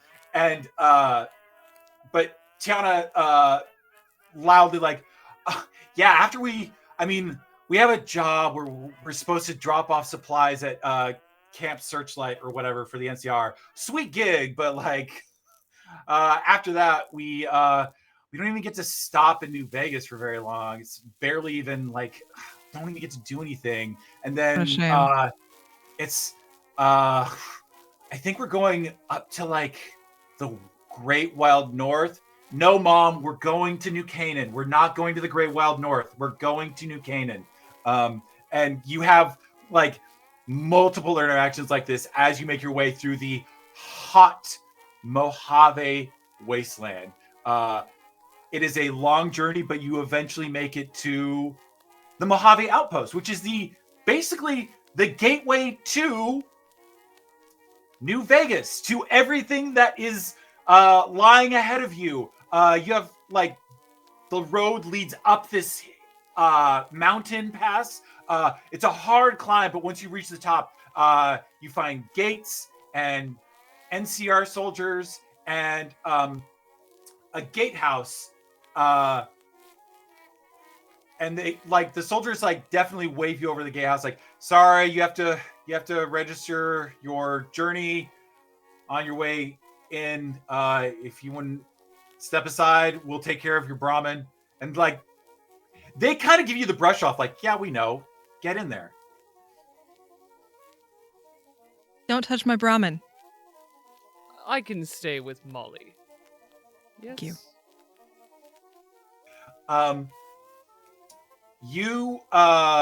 You stay with Mart. You stay with Molly to make sure that nothing untoward happens to your Brahmin. And Michaela and Tiana actually branch off to do another interaction with another caravaner. But the two of you step inside to this front office to see at the desk just a woman, dark skin, dark hair with like a simple ponytail up top to just like utility keep her hair out of her face. She's wearing NCR fatigues, and she looks up and her eyes immediately lock on you, Lena Mae. She's like, well, hi there, gorgeous. Where are you heading off to? We're going to. We are going here first, and Oh, Right. yeah. Sorry. I have to NCR policy, we have to check you through. Are you soldier, caravan, or other? She says this as she starts to stand up, and you see that as she stands away from her desk, she has two prostheses at her calves. Her legs are these aluminum shafts. As she's like kind of struggles to walk over to you. He's like, I just got to make sure I catalog what's your purpose here. medical, first aid and care. Other, I Um, think. oh, I mean, I'm doing a little bit of shore leave in New Vegas in like 2 days. And that is good. This goes completely overly. All right, suit yourself. And marks down like your name and affiliation on a clipboard. And she's like, all right, you should be. I mean, if you have any questions, let me know. My name is Captain Jordan O'Shea. Just positioned at the desk, checking in everyone that passes through. Is this increased security, or is it always Yeah. quite like this? Yeah. Yeah. You can't. If you're heading up to New Vegas, you can't go through Sloan. the NCR prison, we kind of had a little prison riot, and the inmates are now outmates. So, Oh. Okay, Yeah, cool. real dangerous. So you're gonna have to pick an alternate route. I have suggestions that I can provide to make sure that your journey is safe and that you get to where you're trying to go. Just don't go through Sloan. Right. Okay, got it. Fuck. Hey, I mean, Okay. it's a detour, but if you want to head up through go Prim and then take a left up towards Good Springs, and then Okay. from there, see, it's Bitter. No, there's a small town after that, and I always forget the name of it, but you should be able to pass that way. What is it? God, I'm so bad at names. Bonnie Springs, that's the name. Yeah, you should be able to head out through Bonnie Springs, and from there you should be able to branch over to New Vegas. I've been around that area once or twice before. Once. That's good. I've been around that area once. Yeah, just be careful. Don't go off trail too much. Cazadors like to hang out, and then you'll get Cazadors? stung. Fuck. Yeah, and then you'll get stung and die. So don't wander off the trail. Cool. I appreciate it. Just when you think things are getting better, huh?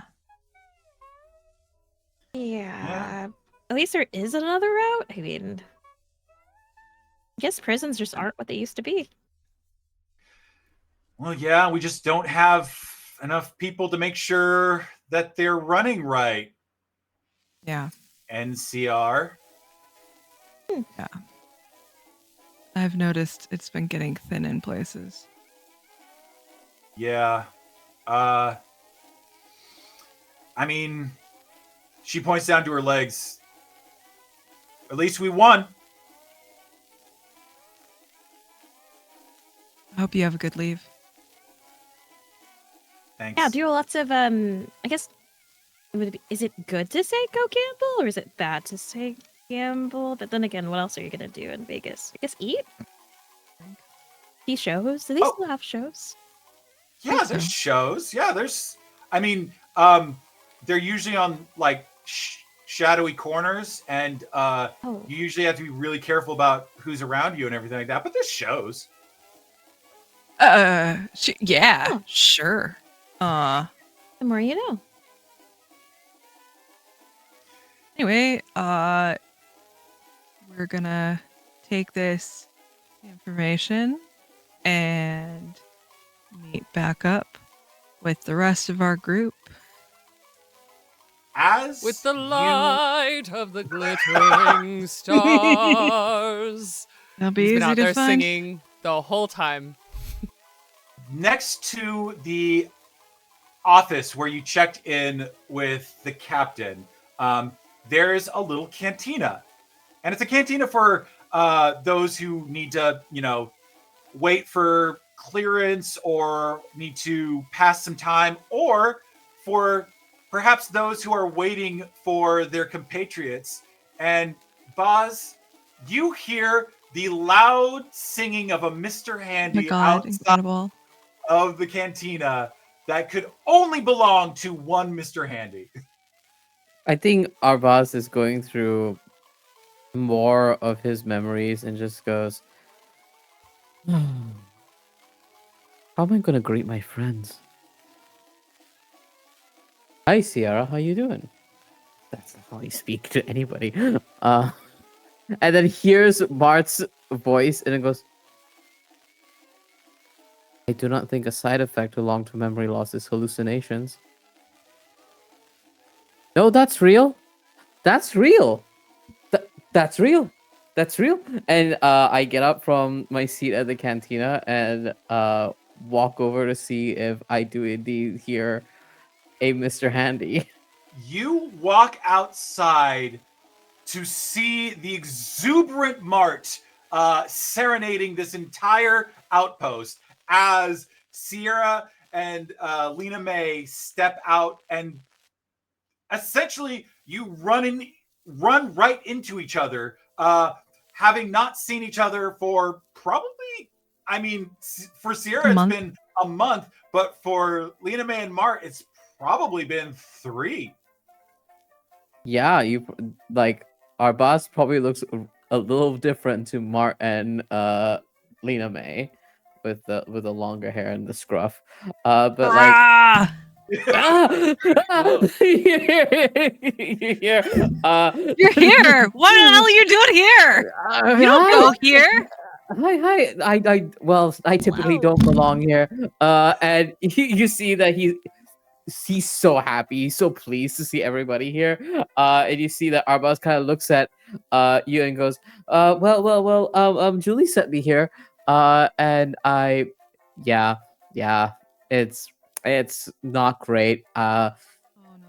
Our vials got hit again. And we're running short, and you know, That's so weird.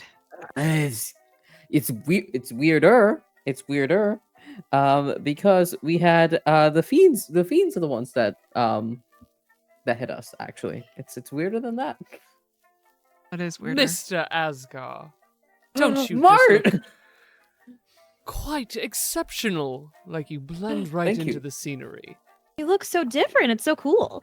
Thank you. I figured I should get out of the faulty suit at some point. Your danger rating and risk of danger increases exponentially when you wear blue and yellow, is what I have discovered. Even as a Yeah, doctor. I had to ditch mine too. You look wonderful. It's nice outfit. And then he like looks over Mart over again and goes, "Your parts look different." I had a bit of a faux pas. Got blown into the ocean. What? He needs some help. If you got time. I have missed I- your dexterous fingers, Mr. Asgar. I only Hey, buddy. I only have time. I mean, I was only expecting Sierra here, honestly, and to see everyone here is such a treat. Yeah, let me take a look once over Mart, and why don't y'all tell me why Mart got blown up? Oh, well, you see, I've been pursuing a and then his vocoder just like someone turns the volume down and he continues to still gesticulate at the same amount, but he's just talking a lot quieter. I've been pursuing the Enclave. I will look You mean- around and make sure we're like in a not private area, but just like we're doing our thing out of the way. We're not a bunch of people are gonna be like the fuck. Do you mean the very scary gentlemen who wear finely pressed suits and launch themselves into drainage pipes? I did encounter that person, though I'm not certain that they're aligned with who I believed they were aligned with before. No, I'm speaking of the faceless specter that lays over this entire realm, that seems to have some sort of base of operations, or at least high-powered artillery. An Avalon in the island of Catalina. Arbaaz adjusts his glasses and pushes his hair back and kind of begins looking through your circuitry before turning over to Sierra and Lena Mae and go, are we in danger again? Absolutely. Probably. All of us? Oh, just Mart. Lena Mae the most. Yeah, I got What happened to you? a literal sign. I don't know. Sierra From found it. God? Yeah, I kept it. Is that weird? I don't know. I think Oh! it's gonna, I mean, if we live, then it's really funny, and it'd make a great souvenir. Make it a masthead on my bigger boat. Going to guide us over to Molly, and instead of, well, I'll take the sign out and I'll hand it to Boz. Here's that. It's really fucking creepy. It's Mhm. that you guys are here in all the chaos and everything. I forgot. And Boz, you would notice that Sierra has a bandage around her left forearm. and she is rummaging through her stuff, and she takes out a little pouch. On a trip in my traveling, I got the uranium for the vials. It's gonna need to be processed a little, but No, that is definitely not the issue. We'll happily process, and that's when Arbaaz sees that bandage on your forearm before he kind of like leans close, just Mhm. out of pure habit from having to look at so many people and so many wounds. oh, that's so cute. Kind of like leans forward and goes, "What's happened here?" Oh, these things are related. And from the pouches, she takes out. She'll do Boz's first. So it's a leather cord, and on the end of it is it looks like a piece of sea glass, but it's more like desert Aw. glass. Oh, that's And cute. it's got like a. I will describe the shape to you better later because apparently okay. I'm bad at describing shapes. But Okay. you might also notice, even though she often wears the necklace in her clothes, it is the same color green as the ring. Oh, that's really cute. That's really cute. You see, Arbaaz like looks at that, and there is. I think this might be new for literally everybody in the party. Arbaaz is so anxious that I think it's really hard to feel a sense of like vulnerability from him. Mm-hmm. And I think as soon as you like hand over this little leather cord with the desert glass, he holds out his hand and to take it. There is a new emotion that's like bubbling up from his iris, like a little. Arbaaz looks unguarded, like he's been like this is a genuine kindness, and I think for you, Sierra, you realize that you have given him something very, very touching at a very vulnerable moment. As he goes, "That's beautiful." Wait.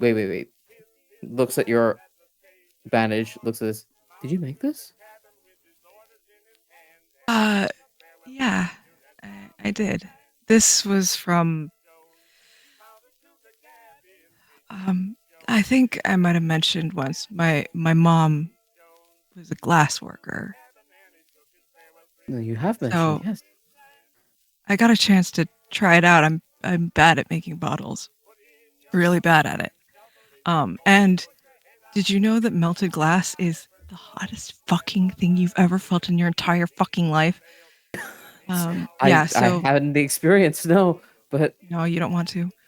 Yeah, it's gonna scar for sure. But yeah, thank you. I welcome. you see that he like very sheepishly ruffles his hair and immediately wears it. He immediately wears it, and you see it kind of like he doesn't hide it underneath any of his clothing. It sits around the collar of the pale blue dress shirt. And he says, "What do you think?" I think it suits you. It's good. Thank you. And he's like, "I'll wear it always." Okay. It's very All right, flattering to and wear on then you. Thank you. she takes out another one, and this one is basically a circle, and it's cobalt blue glass with just a piece of like bright silver metal in it, and the leather cord is like tied a little weird, and she turns to Mart. I don't know where you could put this, but I I made you a charm too. It just I don't know, made me think of you.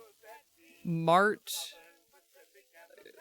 was just kind of idling and sitting by and letting all of his limbs kind of hang loose around his singular jet. And the moment that Sierra addresses him, suddenly all three of his eye stalks and his pincer are up, and like he doesn't even touch it yet with his pincer. He scoops underneath it with one of the hooks and pulls it up close, and all three of his eyes are practically touching as he beholds this. This is exceptional work. Beautiful. Thanks. The mold did most of it. You put the stuff in the mold and you heat it and it fuses. Well, it just so happens I have a wonderful place to store such beautiful treasures. And you hear He eats a it. kind of you hear a popping sound, and he has one very small compartment that's essentially a glove box for an operator, but of course he's his own operator, so he just kind of hooks a claw in it and slides it in there inside of his armor. It's like it is now a part of him. And there's almost nothing else in there. There's like some screws, a random few pieces of parchment. There's very little else in there. It's beautiful. I did try to make it so you could wear. You're welcome. If I was like, oh, that's gonna catch on fire probably pretty quick if you wear it. But Yes. It is safer to be carried within my chassis, but should I find the occasion, I do love an adornment every once in a while. cool. Thank you, Miss Sierra. You're welcome. And you, she turns to Lena Mae. I really hope you like this because it might be ugly. And she takes out another necklace, and on the end of it is a square, and it's amber glass. And to look closer, it has little black and white like threads and dots. I'm pretty sure this is kind of what a film frame is supposed to look like. That's so cool. Oh my gosh, Yeah. this is so great. And Lena Mae's like gushing, but she's trying not because she remembered that you were like trying to make sure that people weren't like paying too much attention to us. So as much as Lena Mae can quietly freak out as possible is what's happening. I love it. Thank you so much. Yeah? Good. Okay, cool. It was took a couple of tries. Couple? But if you Yeah, if you hold it up to the light, I think it looks kind of neat. Yeah. Lena Mae will, if you hold it up, she'll like go next to you to kind of like get that to look through the glass. Observers will see Sierra blush a little. Yeah, made them for my friends. Arbaaz really has not stopped looking at the pendant, by the way. He's just been like staring at it. And like looking at it through the light. And then makes a note in his journal. This is something he will not forget. And it does look like there's one more in the pouch, but this is obviously not being brought out. This is for someone else somewhere else. And when you are in that close, you do see that the radiation, what was supposed to be damaged, is just not there. Oh. You were like, oh, how wonderful! No, it's not wonderful. It's not wonderful. I'm such a good That's doctor. so funny. I did such Sierra just is like Sierra Brain is like, I'm the best doctor. I got on that real quick. I did such a good job. She looks so dewy and wonderful. I don't know. I'm just gonna scream into the void, BRP. Hey, Sierra, I think you remember the first time that Tiana cleansed you, and you had like a face full of hives for like probably a full week, where it was just like rough texture on your skin, as like basically it forced your pores to like push out the garbage that was just like sprayed in your face. And that was, there's no ill effects that you're seeing here. This is yeah, absolutely nothing lingering. This will not register now, but it will register later. The four of you reunited, Molly following behind.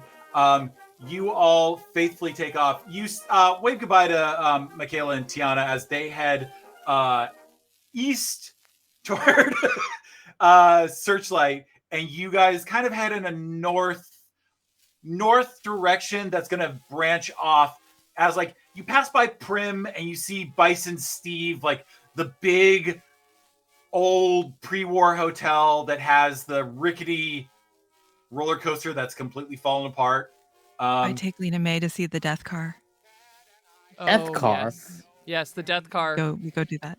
It's very Death important. car. That's all. I don't like the name of that. Absolutely going.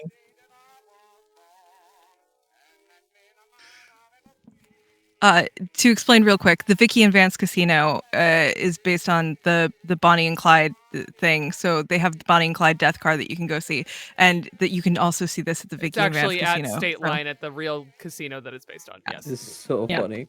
Yeah.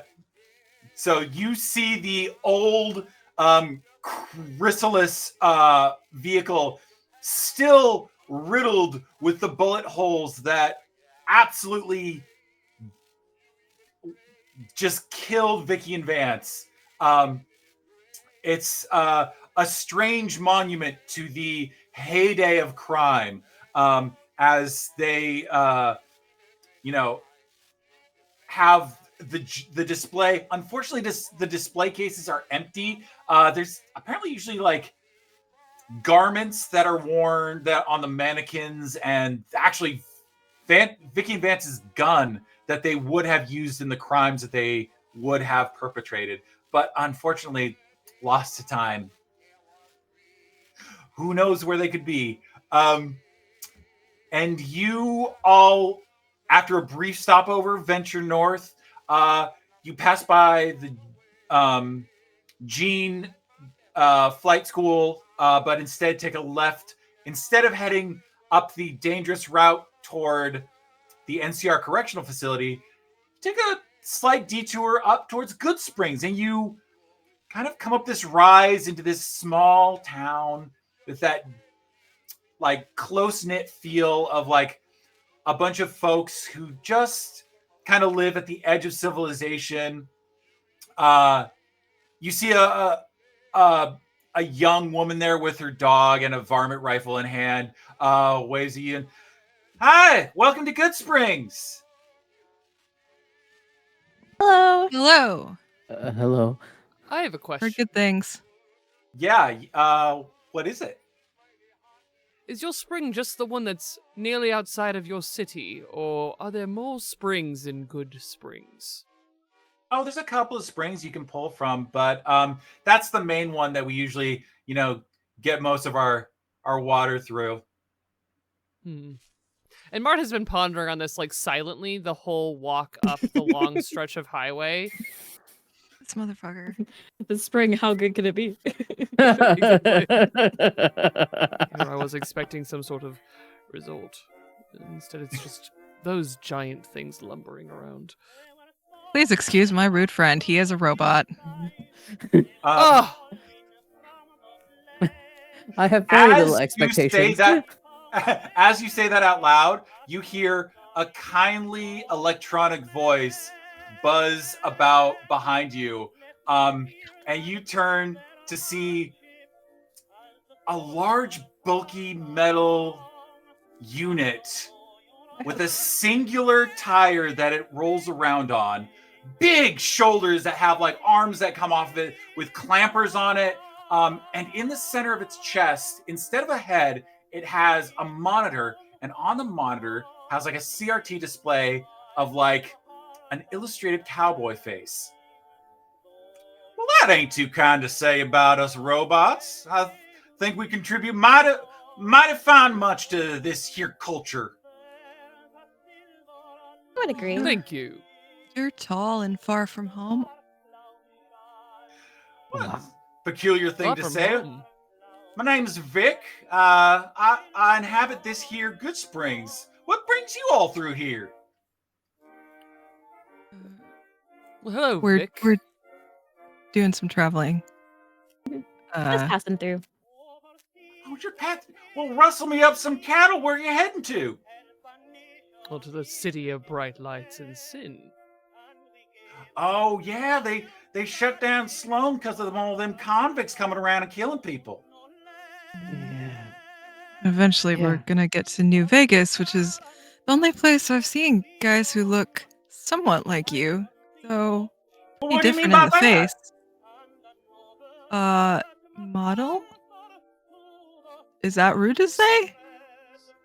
No, I feel like I'm, kind of one of a kind here. You know what? Who am I to say? Mart's sure one of a kind, so And I'm simply a Mr. Handy. Don't let the exterior fool you. I know I look tougher than I am. Well, sometimes it pays to look rough and tumble in the wasteland. I hope you all find where you're trying to go, because it can be mighty hard to get anywhere you want to be in this Mojave Wasteland. Isn't that the truth? We have exceptional guides. Well, People if that you go ever through it all the time. want to, slow it down a notch, come on back here to Good Springs. Folks are mighty kind here. Good spring. Is that true? Is that what I have heard as a follower of the apocalypse? Yeah, you've heard probably the term podunk thrown around multiple times about Good Springs. The people here hold it in much higher regard than those outside of it. But it is it has the necessities that anyone would need. It has water for those who need to be refreshed. It has supplies at the general store. It has the Good Springs kind of tavern where everyone hangs out. And just a small town that you can find pretty much anything you need. So is there anything that you'd be looking for before you head on out to Bonnie Springs? I think that because of this, Lena Mae would just kind of like check the general store and see if they got any more energy cells. I think that we have like a little bit of money. Yeah, you Caps. walk into this small general store and you see a mustachioed man in overalls behind the counter. He's like, "Well, hi, my name's Chet. I operate this here general store. Is there anything you're looking for?" Yeah, I think that do you guys have any? And she kind of just like trailing it off and thinking about it a bit.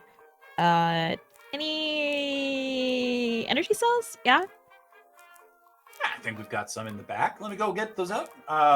He like moves behind the counter for like half a second before pulling out like an entire like bag full of energy cells that you can purchase. So if there's any energy cells that you'd want to go for, he sells them at just like a slight markup. It's just like probably like maybe like a 10% markup unless you want to try and barter for it. should have gone. Yeah. With you. I think that Lena Mae, now having spent some time with Trent and Sierra, now knows that bartering is probably the best way to at least try to every time. Yeah. So because of that, she will try to barter.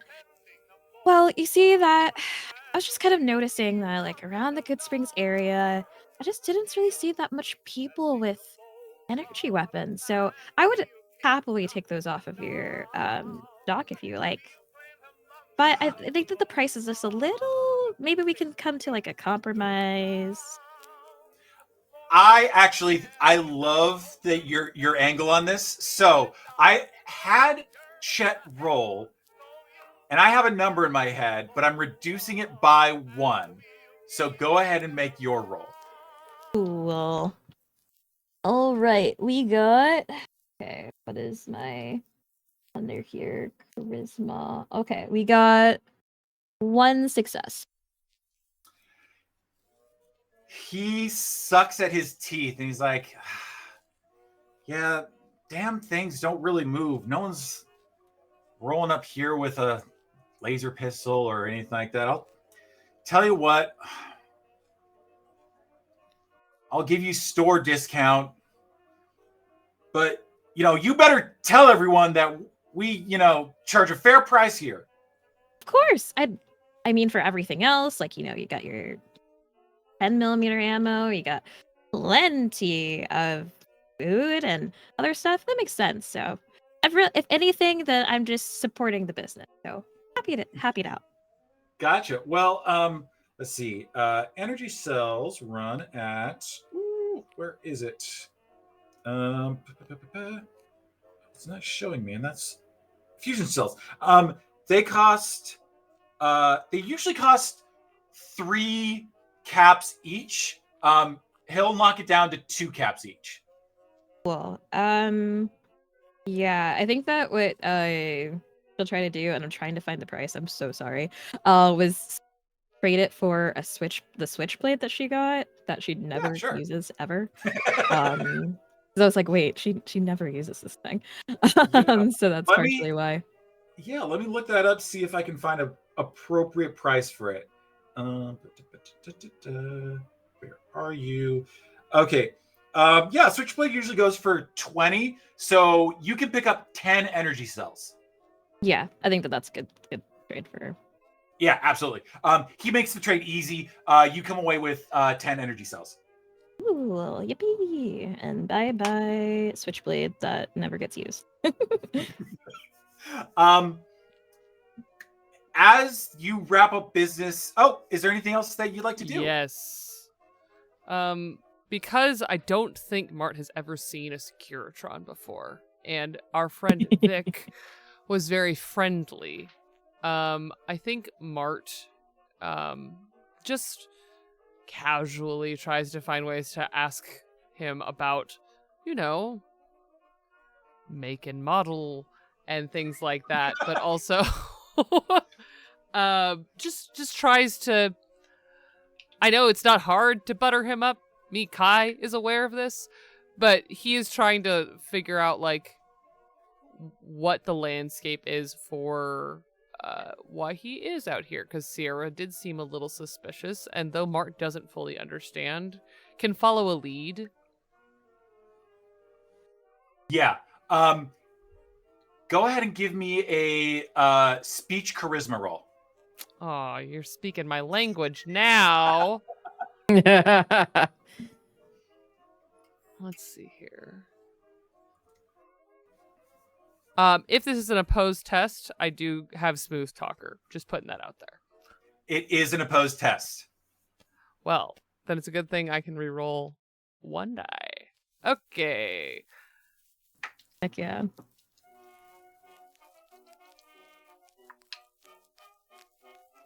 Oh, that's 2 successes. You may want to re-roll a die. He got a 1. Okay, I will do that then. Use an action point too if you need. I need this.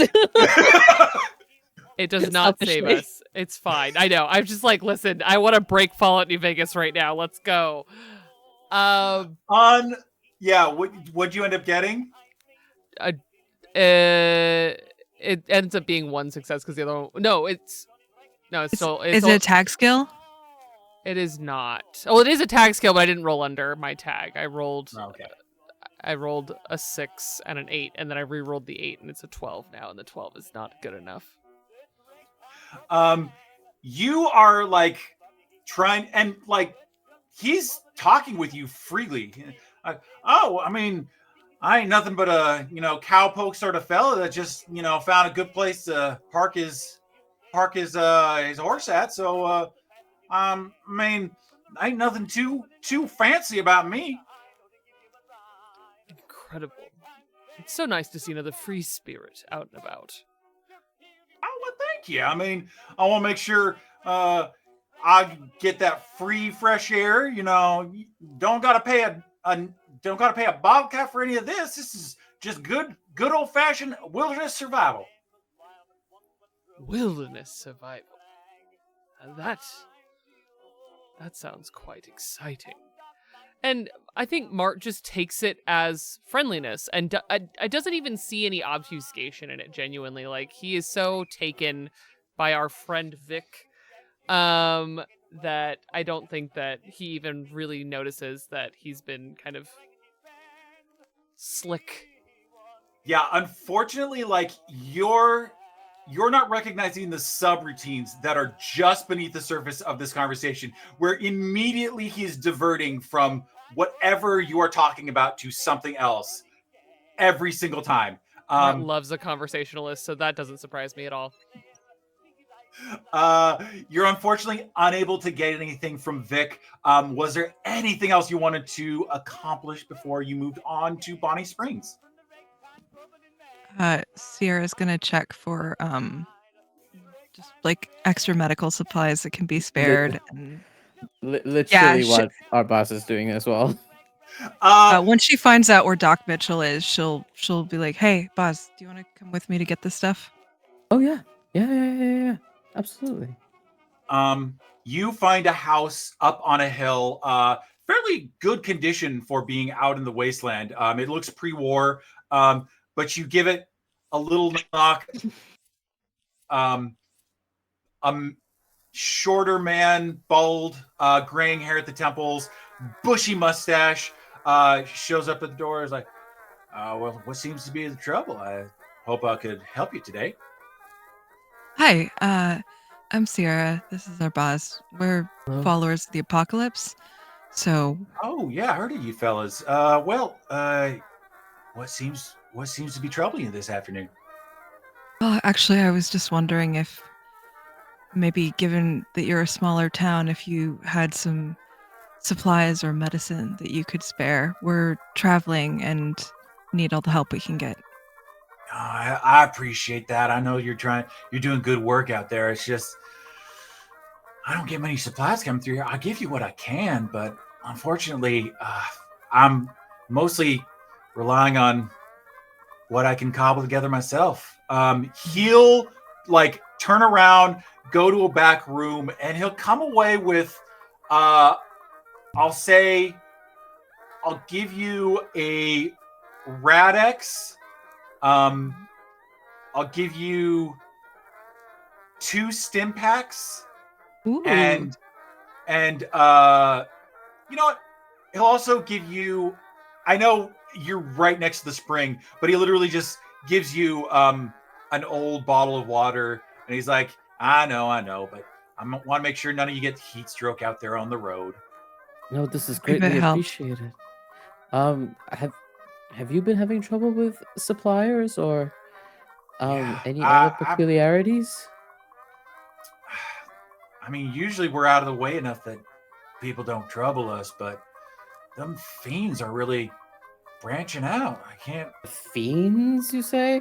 And you see Arbaaz looks over at Sierra. What's worse is that it's funny. I thought that they weren't much of anything anymore, but the water merchants are actually, they're using their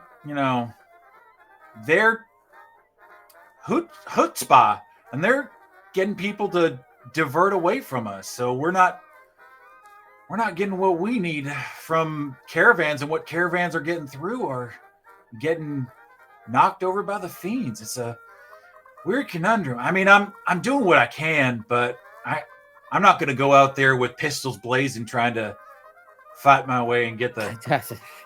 I don't recommend it. When did the Awfully good. fiends get worse? How long ago? Oh, hard to say. It's been probably about, I want to say, through 3 or 4 months ago. How about for us as the followers of the apocalypse? When have we, other than getting hit by our vials, has there been any other incidences with the I fiends that I would note? I think the timetable that you would see is that the fiends were always a problem, but things ramped up before you even got there. And then people have been complaining about it, like concentric circles out further and further from New Vegas. Like it just, like 4 months ago, it was contained. 3 months ago, it was perimeter. 2 months ago, it was like outside settlements. And like it just kept on, their reach just kept on being further and further. They keep expanding. I didn't know it was that bad. Hey, and she's actually gonna reach into her bag and give one of the stim packs back. I think you guys might need this. Oh, well, I mean, we're all trying to help the same bunch of people, I suppose. Trying at least.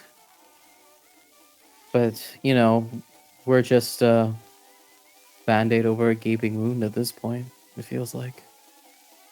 Yeah, what can you do? Water's pretty important, though. Maybe I can help you guys out. Some water for what's one more stop on the supply chain, right? Yeah, we'd appreciate it.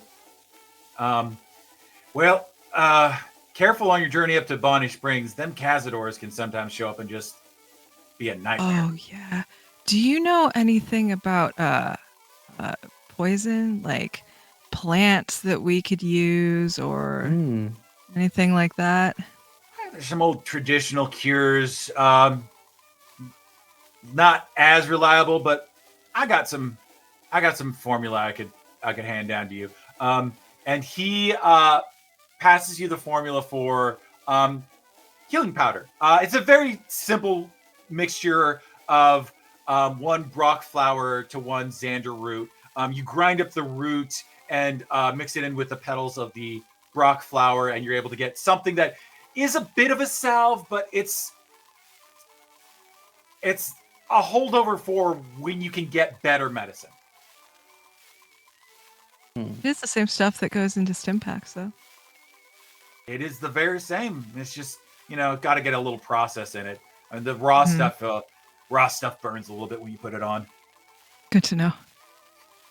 Thank you. All right. You take care now. As we start leaving this gentleman's place, Arbaaz will turn over to Sierra. It's just like, you have not taken a break in months. Yeah. This was Astute. supposed to be your break. After this run, that was what this was supposed to be. No? Yeah, it was, but I took a different kind of break. Arbaaz looks at you. He's like, look, I'm not a medical doctor, but I do know what happens to the body when it is pushed to its limits.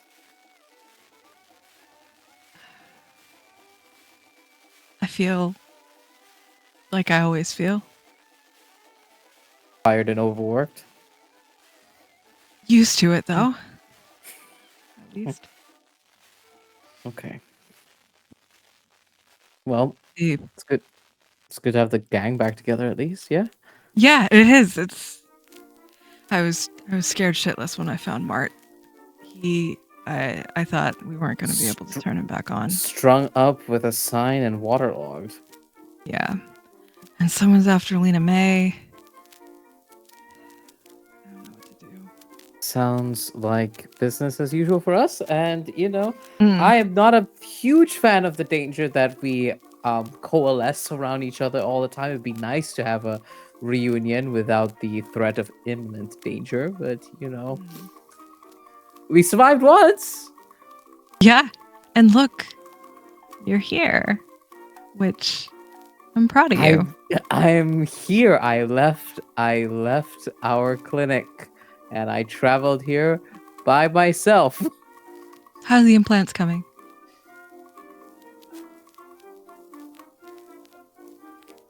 Oh, I'm missing something, but it's with everything being strapped so thin and all the patients coming in from all sorts of problems, the Liams, the Fiends, the greatest show on earth. A new gang? Yeah.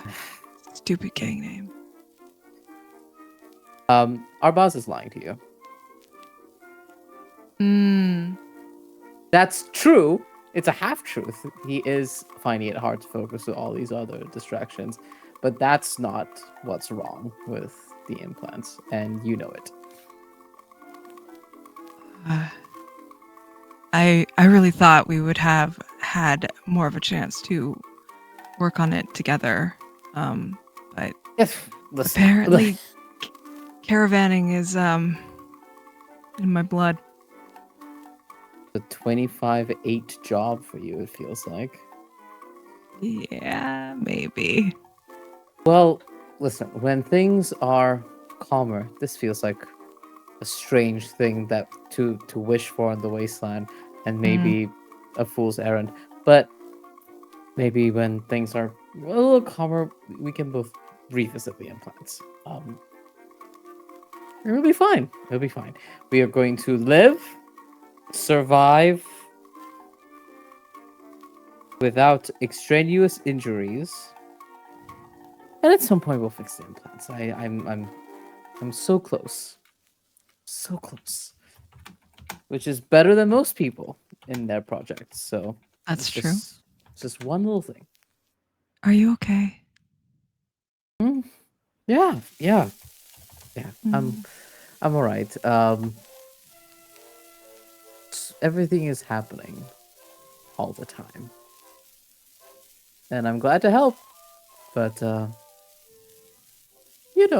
just a little worried about what this all means for all of us. I don't like that Lena Mae is in danger. I don't like that Mart got exploded. And I don't like that you are being driven to the ground to fulfill the needs of everybody, even though it's necessary. I hate that it feels like you're the last bastion of survivability for so many people. Well, shit, when you put it that way, you sure put it that way, don't you? Sorry, I'm. Julie has told me that I need to not be so, like me when it comes to communicating stuff like that. Boy, she's very rarely ever wrong. But don't change who you are. I think who you are is pretty great. Thank you, Sierra. I think who you are is pretty great too. I just wish you'd sleep more. Yeah, I do too. I wonder if we can get a drink before we head out. Sure. I mean, we're both a reunion drink at least, yes? Yeah. Well, Head back. unfortunately, the Uh-oh. sun is getting low in the sky, and you want to move on before you get caught out in the wasteland at night. So that's terrible. Worse. Yeah, while reunion drink would be fun, it's best to be a little bit on the road. I think as the sun is going down and the lights above the saloon begin to turn on, you just see Mart bathed in the blinking lights. We should likely get going, as I do not want to become a crushed tin can in the dark. I do not also want that for you. We all good? Let's venture out into the wasteland and to danger. She gives him a pat on the back. You got this. Thank you. In the kind of orangey ember of early evening. Like the sun isn't quite set, but you are definitely running your last bits of daylight. You are able to find the path up north from Good Springs. You do spot a couple of like wood pulp nests that do not approach. If you hear buzzing, turn around. You're able to skirt those without too much trouble. It's off season, so you're able to move around without them having built too many nests. As you come around a bend, you see slight smoke rising from where Bonnie Springs is. And as you come in closer, you can smell the burning embers of a city that has been attacked. No. Doesn't typically burn as a city, I'm assuming. No, not like this. Not how Right. big is the plume of smoke? It's dwindling because this happened recently and it's dying down. Like this isn't fresh. This isn't the town combusted. This is something happened. Oh, that's not good. That's not good. That's not good. Tell me not to turn around right now. Or divert. Should we not just divert? As you approach, you hear on the air the very familiar howl of feral ghouls. Lots of them. As they fill the town. Run! Run! Running! As you turn to run, out of the shadows from behind you, 10, 12, 15, 20 raiders with desiccated skulls, like animal skulls, on their heads pop out of the shadows. Woo! Look what we got here! Well, we got ourselves some followers of the apocalypse. And P.T. their Barnum. friends. P.T. Barnum wants to have a talk with you. Welcome to the greatest show on earth. And that is where we're going to end this session today. Thank you very much for watching the premiere of season 2, Angels and Atoms. Hold on, I need to get my voice back to my body. Okay. I've been personally victimized by Hugh Jackman.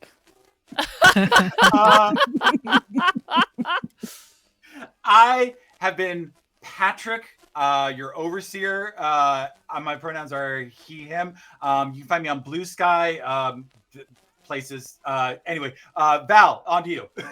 Oh, yeah, hello everyone. My name is Valiant Dorian. I use he, him, his pronouns. You can find me all across the internet at Valiant Dorian or at Otsa Spirit Bear. Please enjoy that lovely treasure I just set you on. And tonight I had the distinct pleasure of playing Arbaaz Asghar, who also uses he, him pronouns, are very, very scared, very, very skittish, deeply upset. Deeply upset.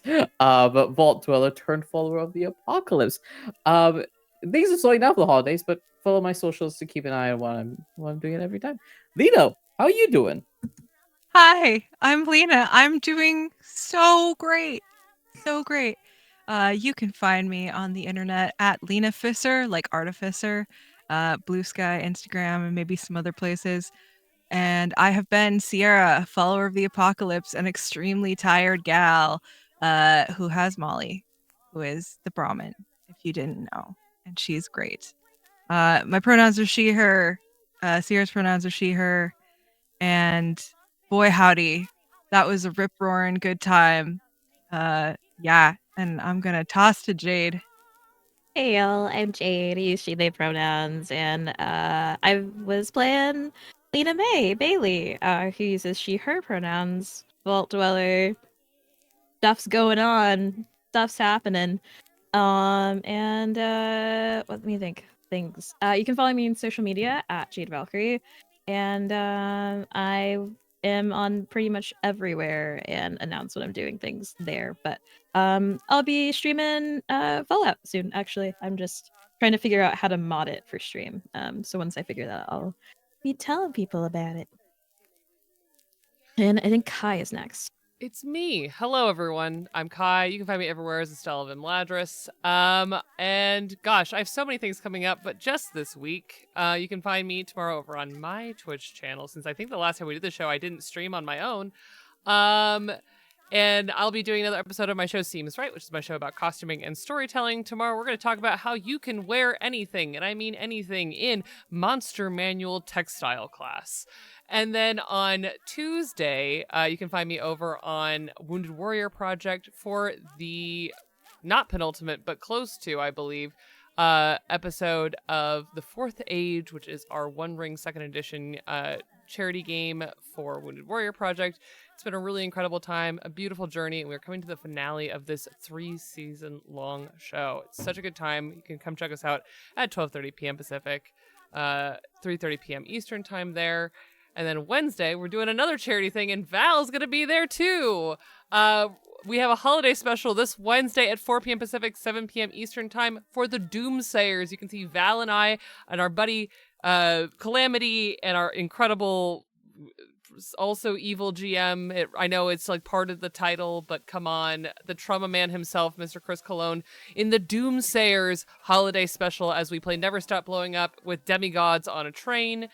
And then I'll be doing some Baldur's Gate this week. Transplaner, if you have not heard, is not doing the Chaos Protocol this Saturday. We are doing a community stream. And then I'll be back here next week for more of this.